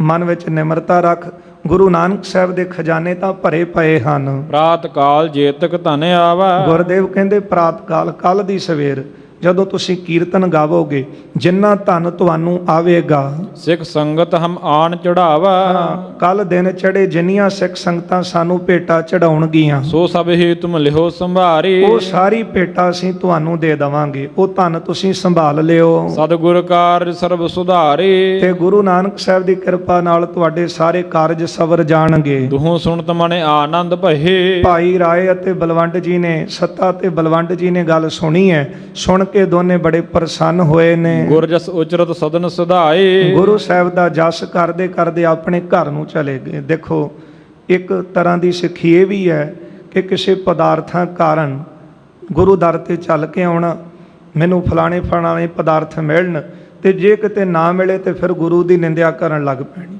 ਫਿਰ ਹੋਰ ਕਿਤੇ ਰੁੱਖ ਕਰ ਲੈਣਾ। ਪਰ ਇੱਥੇ ਤਾਂ ਗੁਰੂ ਕੇ ਸਿੱਖ ਉਹ ਪ੍ਰਵਾਨ ਨੇ। ਗੁਰੂ ਨਾਨਕ ਸਾਹਿਬ ਮਹਾਰਾਜ ਦੇ ਬਚਨ ਨੇ, ਜਾਉ ਤਉ ਪ੍ਰੇਮ ਖੇਲਣ ਕਾ ਚਾਓ, ਸਿਰ ਧਰ ਤਲੀ ਗਲੀ ਮੇਰੀ ਆਓ। ਗੁਰੂ ਅਮਰਦਾਸ ਜੀ ਕਹਿੰਦੇ ਨੇ, ਨਾਨਕ ਸੇਵਕ ਸੋਈ ਆਖੀ ਹੈ ਜੋ ਸਿਰ ਧਰੈ ਉਤਾਰ। ਸਿੱਖੀ ਕਹਿ ਲੈਣਾ ਸੌਖਾ ਹੈ, ਪਰ ਖੰਨਿਓ ਤਿੱਖੀ ਵਾਲੋ ਨਿੱਕੀ ਏਤ ਮਾਰਗ ਜਾਣ। ਇਸ ਮਾਰਗ ਚੋਂ ਲੰਘਣਾ ਔਖਾ ਹੈ, ਪਰ ਜਿਹੜੇ ਸਬਰ ਤੇ ਸਿਦਕ ਨਾਲ ਚੱਲਦੇ ਨੇ, ਕਾਰਜ ਤਾਂ ਗੁਰੂ ਸਾਹਿਬ ਆਪ ਸਵਾਰਨ ਵਾਲੇ ਨੇ। ਜਿਸ ਕਾ ਕਾਰਜ ਤਿਨ ਹੀ ਕੀਆ, ਮਾਨਸ ਕਿਆ ਵਿਚਾਰਾ। ਹੁਣ ਬੰਦਾ ਸੋਚਦਾ ਕਿ ਇੰਨੇ ਕੁ ਪੈਸੇ ਹੋਣ ਫਿਰ ਮੇਰਾ ਗੁਜ਼ਾਰਾ ਹੋਵੇਗਾ, ਪਰ ਆਪਾਂ ਗੁਰੂ ਗ੍ਰੰਥ ਸਾਹਿਬ ਜੀ ਦੇ ਸਿੱਖ ਹਾਂ ਨਾ, ਤੇ ਗੁਰੂ ਸਾਹਿਬ ਤੋਂ ਪੁੱਛੀਏ, ਮਹਾਰਾਜ ਇਹ ਸਾਰੇ ਕਾਰਜ ਮਾਇਆ ਨਾਲ ਹੀ ਪੂਰੇ ਹੁੰਦੇ ਨੇ। ਚਲੋ ਇਹ ਗੁਜਰਾਨ ਤਾਂ ਹੈ, ਪਰ ਜੇ ਮਨ ਵਿੱਚ ਭਰਮ ਹੋਵੇ ਕਿ ਇਕੱਲੇ ਕਾਰਜ ਮਾਇਆ ਨਹੀਂ ਕਰਨੇ, ਤੇ ਗੁਰੂ ਸਾਹਿਬ ਦੇ ਬਚਨ ਪੜ੍ਹਦੇ ਹਾਂ ਕਿ ਨਹੀਂ ਨਾ ਕੀਏ ਕਾਜ ਮਾਇਆ ਪੂਰੇ। ਜੇ ਬੰਦਾ ਸੋਚੇ ਮਾਇਆ ਹੀ ਕਾਰਜ ਪੂਰੇ ਕਰਦੀ ਹੈ, ਤੇ ਗੁਰੂ ਅਰਜਨ ਦੇਵ ਸਾਹਿਬ ਦੀਆਂ ਬਖਸ਼ਿਸ਼ਾਂ ਵਰਤਦੀਆਂ, ਭਾਵੇਂ ਥੋੜਾ ਹੈ ਪਰ ਉਹਦੇ ਵਿੱਚ ਬਰਕਤ ਹੋਣੀ ਜ਼ਰੂਰੀ ਹੈ ਗੁਰੂ ਦੀ, ਤੇ ਫਿਰ ਉਹ ਬਹੁਤਾ ਵੀ ਕਦੇ ਉਹਦੇ ਵਿੱਚ ਤੋਟ ਨਹੀਂ ਆਉਂਦੀ। ਗੁਰੂ ਅਰਜਨ ਦੇਵ ਸਾਹਿਬ ਜੀ ਨੇ ਕਿਹਾ, ਕੱਲ ਨੂੰ ਜਿਹੜੀ ਸੰਗਤ ਧਨ ਚੜਾਵੇਗੀ, ਭੇਟਾ ਚੜਾਵੇਗੀ, ਉਹ ਅਸੀਂ ਸਾਰਾ ਤੁਹਾਨੂੰ ਧਨ ਦੇ ਦਾਂਗੇ। ਪਰ ਗੁਰੂ ਸਾਹਿਬ ਨੇ ਵੀ ਜਾਣ ਲਿਆ ਕਿ ਅੰਦਰ ਇਹਨਾਂ ਦੇ ਰੋਗ ਪੈਦਾ ਹੋਇਆ, ਉਹ ਰੋਗ ਹਉਮੈ ਦਾ ਹੈ।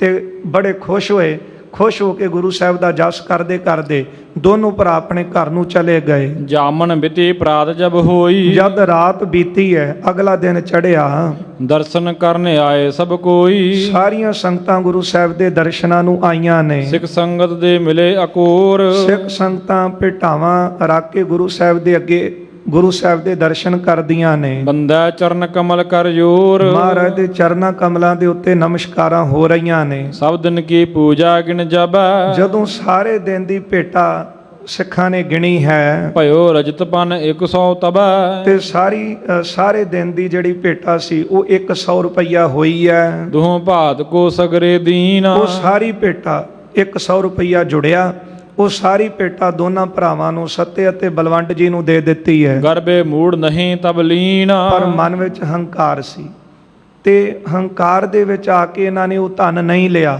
ਦੀਏ ਬਗਾਏ ਗੁਰੂ ਕੇ ਆਗੇ, ਸਗੋਂ ਜਾ ਕੇ ਵਗਾ ਕੇ ਗੁਰੂ ਸਾਹਿਬ ਦੇ ਅੱਗੇ ਸੁੱਟ ਦਿੱਤੇ। ਹਮਸੋ ਕਰਨ ਮਸ਼ਕਰੀ ਲਾਗੇ, ਕਹਿਣ ਲੱਗੇ, ਮਹਾਰਾਜ ਸਾਡੇ ਨਾਲ ਮਸ਼ਕਰੀਆਂ ਕਰਦੇ ਹੋ, ਇਹ ਤਾਂ ਸਾਡੇ ਨਾਲ ਮਖੌਲ ਕਰ ਰਹੇ ਹੋ। ਕਿਆ ਹਮ ਲੈ ਕੇ ਵਿਆਹ ਰਚਾਵੈ, ਆ ਦੱਸੋ ਕਿ 100 ਰੁਪਈਏ ਦੇ ਨਾਲ ਕੋਈ ਵਿਆਹ ਹੁੰਦਾ ਹੈ?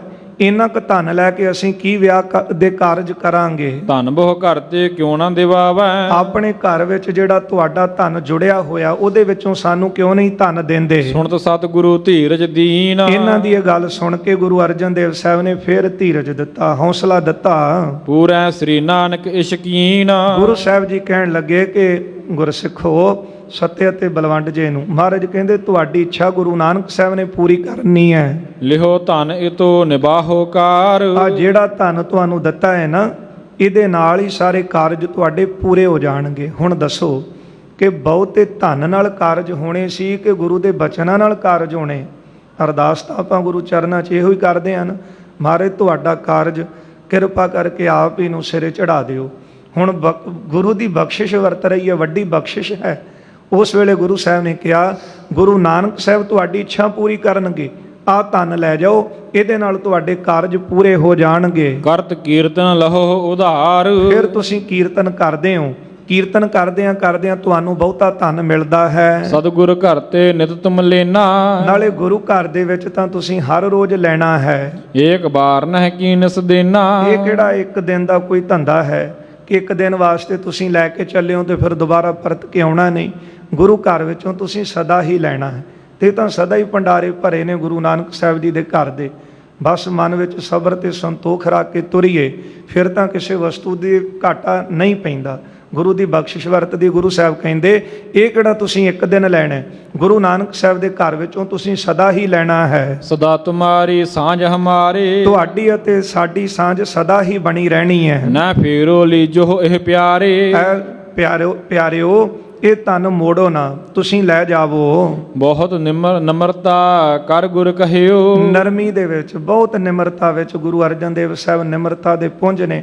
ਮਹਾਰਾਜ ਗੁਰੂ ਅਰਜਨ ਦੇਵ ਸਾਹਿਬ ਨੇ ਫਿਰ ਇਹਨਾਂ ਨੂੰ ਕਿਹਾ, ਤਬ ਬਬ ਸਭ ਦਰਬ ਸਾਥ ਨਿਜ ਗਹਿਓ। ਤੇ ਤਦੋਂ ਫਿਰ ਬਾਰ-ਬਾਰ ਕਹਿਣ ਤੇ ਜਦੋਂ ਗੁਰੂ ਸਾਹਿਬ ਨੇ ਪਿਆਰ ਨਾਲ ਕਿਹਾ, ਪਿਆਰਿਓ ਲੈ ਜਾਓ, ਤੁਸੀਂ ਗੁਰੂ ਨਾਨਕ ਸਾਹਿਬ ਦੇ ਘਰੋਂ ਸਦਾ ਹੀ ਲੈਣਾ ਹੈ।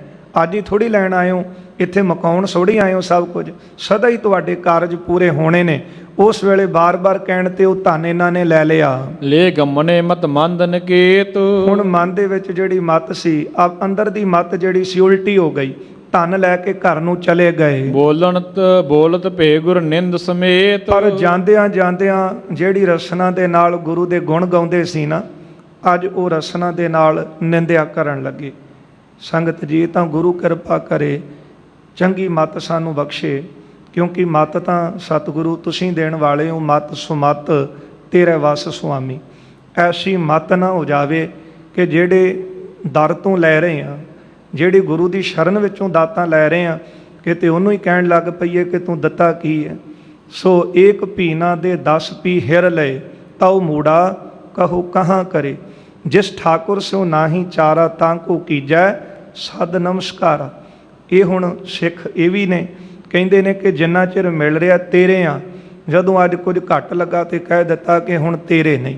ਹੁਣ ਜਾਂਦਿਆਂ ਗੁਰੂ ਦੀ ਨਿੰਦਿਆ ਕਰਨ ਲੱਗੇ ਨੇ। ਨਹੀਂ ਆਜ ਤੇ ਨਿਕਟ ਪਧਾਰੈ। ਕਹਿਣ ਲੱਗੇ ਜਾਂਦਿਆਂ ਸੰਗਤਾਂ ਨੂੰ ਕਿ ਅੱਜ ਤੋਂ ਬਾਅਦ ਅਸੀਂ ਵਾਪਸ ਨਹੀਂ ਆਵਾਂਗੇ, ਇਹਨਾਂ ਦੇ ਕੋਲ ਨਹੀਂ ਆਵਾਂਗੇ। ਨਹੀਂ ਕੀਰਤਨ ਕਵਹੁ ਉਚਾਰੈ। ਨਾ ਹੀ ਆਪਾਂ ਕੀਰਤਨ ਕਰਾਂਗੇ। ਹਮਰੋ ਕਾਰਜ ਸਰਿਓ ਨਾ ਕੋਈ। ਸਾਡਾ ਤਾਂ ਇੱਥੇ ਕੋਈ ਵੀ ਕੰਮ ਨਹੀਂ ਸਵਰਿਆ। ਗੁਰ ਸਮੀਪ ਰਹਿ ਕਿਆ ਪੁਨ ਹੋਈ। ਗੁਰੂ ਦੇ ਕੋਲ ਰਹਿਣ ਦਾ ਸਾਨੂੰ ਕੀ ਫਲ ਮਿਲਿਆ ਹੈ। ਨਿਮ ਕਹਿ ਕਰ ਦੁਆ ਰਹੇ ਆਵਾਸ। ਇਸ ਤਰ੍ਹਾਂ ਕਹਿ ਕੇ ਦੋਨੋਂ ਆਪਣੇ ਘਰ ਦੇ ਵਿੱਚ ਰਹਿਣ ਲੱਗੇ। ਨਹਿ ਗਮਨ ਸ੍ਰੀ ਸਤਿਗੁਰ ਪਾਸ। ਫਿਰ ਵਾਪਸ ਗੁਰੂ ਸਾਹਿਬ ਜੀ ਦੇ ਕੋਲ ਨਹੀਂ ਆਏ ਪਰਤ ਕੇ। ਦਿਵਸੇ ਆਗਲੇ ਜਬ ਹੀ ਜਾਣੇ। ਜਦੋਂ ਅਗਲਾ ਦਿਨ ਚੜਿਆ ਹੈ। ਸਿੱਖਿਆਨ ਸੋ ਤਬ ਬਾਕ ਬਖਾਨੇ। ਸਿੱਖਾਂ ਦੇ ਤਾਈਂ ਸਤਿਗੁਰਾਂ ਨੇ ਬਚਨ ਕਿਹਾ, ਨਹੀਂ ਰਬਾਬੇ ਚੱਲ ਕਰ ਆਏ। ਜਦੋਂ ਅਗਲਾ ਦਿਨ ਚੜਿਆ, ਇਹ ਹਰ ਰੋਜ਼ ਅੰਮ੍ਰਿਤ ਵੇਲੇ ਕੀਰਤਨ ਕਰਦੇ ਸੀ। ਜਦੋਂ ਦਿਨ ਚੜੇ ਨਾ ਆਏ ਨਾ, ਤੇ ਗੁਰੂ ਸਾਹਿਬ ਜੀ ਨੇ ਸਿੱਖਾਂ ਦੇ ਤਾਈਂ ਕਿਹਾ। ਮਹਾਰਾਜ ਕਹਿਣ ਲੱਗੇ ਜਿਹੜੇ ਆਪਣੇ ਰਬਾਬੀ ਸਾਨੂੰ ਨਹੀਂ ਆਏ, ਜਾਓ ਸਦਨ ਤੇ ਲਿਆਓ ਬੁਲਾਏ। ਜਾਓ ਜਾ ਕੇ ਸਾਡੇ ਪਿਆਰੇ ਰਬਾਬੀਆਂ ਨੂੰ ਲੈ ਕੇ ਆਓ। ਗੁਰ ਆਗਿਆ ਸੁਣ ਸਿੱਖ ਸੁਧਾਰੇ। ਗੁਰੂ ਸਾਹਿਬ ਦਾ ਬਚਨ ਮੰਨ ਕੇ ਸਿੱਖ ਭਾਈ ਸੱਤੇ ਅਤੇ ਬਲਵੰਡ ਜੀ ਦੇ ਘਰੇ ਗਏ। ਜਾਏ ਘਰੋ ਤਿਨ ਸਾਥੀ ਉਚਾਰੇ। ਇਹਨਾਂ ਦੇ ਘਰ ਜਾ ਕੇ ਸਿੱਖਾਂ ਨੇ ਗੁਰੂ ਸਾਹਿਬ ਦਾ ਸੁਨੇਹਾ ਦਿੱਤਾ। ਉਠੋ ਚਲੋ ਬੜ ਭਾਗ ਤੁਮਾਰਾ। ਕਹਿਣ ਲੱਗੇ ਭਾਗਾਂ ਵਾਲੇ ਜੇ ਤੁਸੀਂ, ਭਾਗਾਂ ਵਾਲੇ ਆ ਜੇ। ਕਈ ਤਾਂ ਗੁਰੂ ਦੀ ਸ਼ਰਨ ਵਿੱਚ ਆਉਣ ਨੂੰ ਤਰਸ ਦੇ ਕੇ ਸਾਨੂੰ ਦਰਸ਼ਨ ਮਿਲ ਜਾਣ, ਤੇ ਕਈਆਂ ਨੂੰ ਗੁਰੂ ਦੀ ਗੋਦ ਵਿੱਚ ਬੈਠ ਕੇ ਗੁਣ ਗਾਉਣ ਦਾ ਸੁਭਾਗ ਮਿਲਿਆ। ਭਾਗ ਹੀ ਨੇ ਨਾ। ਕਹਿਣ ਲੱਗੇ ਤੁਸੀਂ ਭਾਗਾਂ ਵਾਲੇ ਹੋ, ਉਠੋ ਪਿਆਰਿਓ ਤੇ ਗੁਰੂ ਸਾਹਿਬ ਦੇ ਦਰਬਾਰ 'ਚ ਚੱਲੋ। ਸਤਿਗੁਰ ਸਿਮਰਤ ਤੁਮਹੁ ਹਕਾਰਾ। ਤੁਸੀਂ ਭਾਗਾਂ ਵਾਲੇ ਹੋ ਕਿ ਗੁਰੂ ਨੇ ਤੁਹਾਨੂੰ ਯਾਦ ਕੀਤਾ ਹੈ। ਬੰਦਾ ਕਹਿੰਦਾ ਮੇਰੇ ਕੋਲ ਸਮਾਂ ਨਹੀਂ ਯਾਦ ਕਰਨ ਦਾ, ਪਰ ਜਿੱਦਣ ਗੁਰੂ ਭੁਲਾ ਦਵੇ ਨਾ, ਉਦਣ ਸਭ ਤੋਂ ਮਾੜਾ ਦਿਨ ਤੇ ਇਹ ਮਾੜਾ ਸਮਾਂ ਹੈ। ਜੇ ਪਰਮਾਤਮਾ ਨੇ ਭੁਲਾ ਦਿੱਤਾ, ਸਾਧ ਉਹਦੀ ਯਾਦ ਨਾਲ ਚੱਲ ਰਹੇ ਕਿ ਸਾਨੂੰ ਅਕਾਲ ਪੁਰਖ ਦੀ ਮਿਹਰ ਹੈ। ਮਹਾਰਾਜ ਦੇ ਪਾਵਨ ਬਚਨ ਪੜ੍ਹਦੇ ਹਾਂ, ਸਭਨਾ ਉੱਪਰ ਨਦਰ ਪ੍ਰਭ ਤੇਰੀ, ਕਿਸੈ ਥੋੜੀ ਕਿਸੈ ਕਨੇਰੀ। ਪਰ ਜਦਣ ਨਦਰ ਫੇਰ ਲਈ ਉਦਣ ਸਭ ਕੁਝ ਹੁੰਦਿਆਂ ਹੋਇਆਂ ਵੀ ਨਦਰ ਉਪੱਠੀ ਜੇ ਕਰੇ ਸੁਲਤਾਨਾ ਕਾਹੂ ਕਰਾਈਂਦਾ। ਕਹਿਣ ਲੱਗੇ ਤੁਸੀਂ ਭਾਗਾਂ ਵਾਲੇ ਜੇ, ਤੁਹਾਨੂੰ ਗੁਰੂ ਸਾਹਿਬ ਨੇ ਯਾਦ ਕੀਤਾ ਹੈ, ਗੁਰੂ ਸਾਹਿਬ ਬੁਲਾ ਰਹੇ। ਸਾਧ ਸੰਗਤ, ਸਿੱਖੀ ਕਮਾਉਣੀ ਸੌਖੀ ਤਾਂ ਨਹੀਂ। ਪੜ੍ਹਦੇ ਹਾਂ ਭਾਈ ਮੰਝ ਜੀ ਦਾ ਜੀਵਨ, ਸਾਰਾ ਕੁਝ ਘਰੋਂ ਚਲਾ ਗਿਆ ਪਰ ਸਿੱਖੀ ਕਮਾ ਰਹੇ ਨੇ। ਗੁਰੂ ਸਾਹਿਬ ਨੇ ਚਿੱਠੀ ਭੇਜੀ, ਜਦੋਂ ਸਿੱਖ ਲੈ ਕੇ ਚਿੱਠੀ ਲੈ ਕੇ ਕੋਲ ਗਿਆ, ਕਹਿੰਦਾ ਉਦੋਂ ਹੁਕਮਨਾਮਾ ਦੇਵਾਂ ਜਦੋਂ 20 ਰੁਪਈਏ ਭੇਟਾ ਦੇਵੇਂ, ਗੁਰੂ ਸਾਹਿਬ ਦਾ ਹੁਕਮ ਹੈ। ਤੇ ਉਸ ਵੇਲੇ ਨਾ ਭਾਈ ਮੰਝ ਜੀ ਅੱਖਾਂ ਭਰ ਲਈਆਂ ਤੇ ਉਹ ਸਿੱਖ ਕਹਿਣ ਲੱਗਾ 20 ਰੁਪਈਏ ਜ਼ਿਆਦਾ ਲੱਗਦੇ ਨੇ। ਕਹਿਣ ਲੱਗਾ ਗੱਲ 20 ਰੁਪਈਆਂ ਦੀ ਨਹੀਂ, ਅੱਖਾਂ ਸੇਜਲ ਤਾਂ ਹੋਈਆਂ ਕਿ ਮੈਨੂੰ ਗੁਰੂ ਅਰਜਨ ਦੇਵ ਸਾਹਿਬ ਨੇ ਯਾਦ ਕੀਤਾ ਹੈ। ਇਹ ਮੇਰੇ ਲਈ ਭਾਗਾਂ ਵਾਲੀ ਗੱਲ ਹੈ, ਬਹੁਤ ਵੱਡੀ ਗੱਲ ਕਿ ਗੁਰੂ ਨੇ ਮੈਨੂੰ ਯਾਦ ਰੱਖਿਆ। ਹੁਣ ਕਹਿਣ ਲੱਗੇ, ਸਿੱਖ ਕਹਿੰਦੇ ਨੇ, ਕਹਿਣ ਲੱਗੇ ਤੁਸੀਂ ਭਾਗਾਂ ਵਾਲੇ ਜੇ, ਗੁਰੂ ਅਰਜਨ ਦੇਵ ਸਾਹਿਬ ਤੁਹਾਨੂੰ ਯਾਦ ਕਰ ਰਹੇ ਨੇ। ਪਰਮ ਪ੍ਰਸੰਨ ਬਿਰਾਜਤ ਜਿਹਵਾ। ਹਾਂ, ਜਿੱਥੇ ਗੁਰੂ ਸਾਹਿਬ ਤੁਹਾਡੇ ਤੇ ਬਹੁਤੇ ਪ੍ਰਸੰਨ ਹੁੰਦੇ ਨੇ ਤੇ ਜਿੱਥੇ ਤੁਸੀਂ ਜਾ ਕੇ ਕੀਰਤਨ ਕਰਦੇ ਹੋ, ਤੂਰਨ ਲਿਓ ਦਰਸ਼ਨ ਅਬ ਤਹਿਵਾ। ਜਿੱਥੇ ਗੁਰੂ ਸਾਹਿਬ ਜੀ ਬਿਰਾਜ ਰਹੇ ਨੇ ਉੱਥੇ ਚੱਲ ਕੇ ਉਹਨਾਂ ਦੇ ਦਰਸ਼ਨ ਕਰੋ। ਸੁਣ ਸੱਤੇ ਬਲਵੰਡੈ ਕਹਿਓ। ਭਾਈ ਸੱਤੇ ਅਤੇ ਬਲਵੰਡ ਨੇ ਸਿੱਖਾਂ ਤੋਂ ਇਹ ਗੱਲ ਸੁਣ ਕੇ ਕਹਿਣ ਲੱਗੇ, ਗੁਰ ਟਿਕ ਜਾਏ ਕਹਾਂ ਹਮ ਲਹਿਓ। ਕਹਿੰਦੇ ਗੁਰੂ ਦੇ ਕੋਲ ਜਾ ਕੇ ਸਾਨੂੰ ਕੀ ਮਿਲਿਆ ਹੈ? ਜਬ ਹਮ ਕੀਰਤਨ ਕਰਹਿ ਬਨਾਏ। ਜਦੋਂ ਅਸੀਂ ਗੁਰੂ ਦੇ ਦਰਬਾਰ 'ਚ ਜਾ ਕੇ ਬੜੇ ਸੋਹਣੇ ਸੁਰ ਵਜਾਉਂਦੇ ਆ ਨਾ, ਬੜੀ ਸੋਹਣੀ ਰਸਨਾ ਦੇ ਨਾਲ ਕੀਰਤਨ ਗਾਉਂਦੇ ਹਾਂ, ਆਏ ਦੀਵਾਨ ਸਰਬ ਲਗ ਜਾਏ। ਉੱਥੇ ਫਿਰ ਸੰਗਤਾਂ ਦਾ ਇਕੱਠ ਹੋ ਜਾਂਦਾ ਹੈ ਤੇ ਗੁਰੂ ਦਾ ਦੀਵਾਨ ਬਹੁਤਾ ਭਰ ਜਾਂਦਾ ਹੈ। ਸ੍ਰੀ ਅਰਜਨ ਕਰ ਬੈਠੇ ਹੈ ਆਈ। ਫਿਰ ਗੁਰੂ ਅਰਜਨ ਦੇਵ ਸਾਹਿਬ ਆਉਂਦੇ ਨੇ, ਆ ਕੇ ਸਿੰਘਾਸਨ ਤੇ ਬੈਠਦੇ ਨੇ। ਇਹ ਮਰਿਆਦਾ ਉਦੋਂ ਦੀ ਚੱਲਦੀ ਆਉਂਦੀ। ਪਹਿਲਾਂ ਰਬਾਬੀ ਆ ਕੇ ਕੀਰਤਨ ਗਾਉਂਦੇ, ਸੰਗਤ ਦਰਬਾਰ 'ਚ ਬੈਠ ਜਾਂਦੀ, ਫਿਰ ਗੁਰੂ ਸਾਹਿਬ ਆ ਕੇ ਸਿੰਘਾਸਨ ਤੇ ਬੈਠ ਕੇ ਆਈਆਂ ਸੰਗਤਾਂ ਨੂੰ ਉਪਦੇਸ਼ ਦਿੰਦੇ। ਕਹਿਣ ਲੱਗੇ ਗੁਰੂ ਦੇ ਦਰਬਾਰ 'ਚ ਸਾਨੂੰ ਕੀ ਮਿਲਿਆ?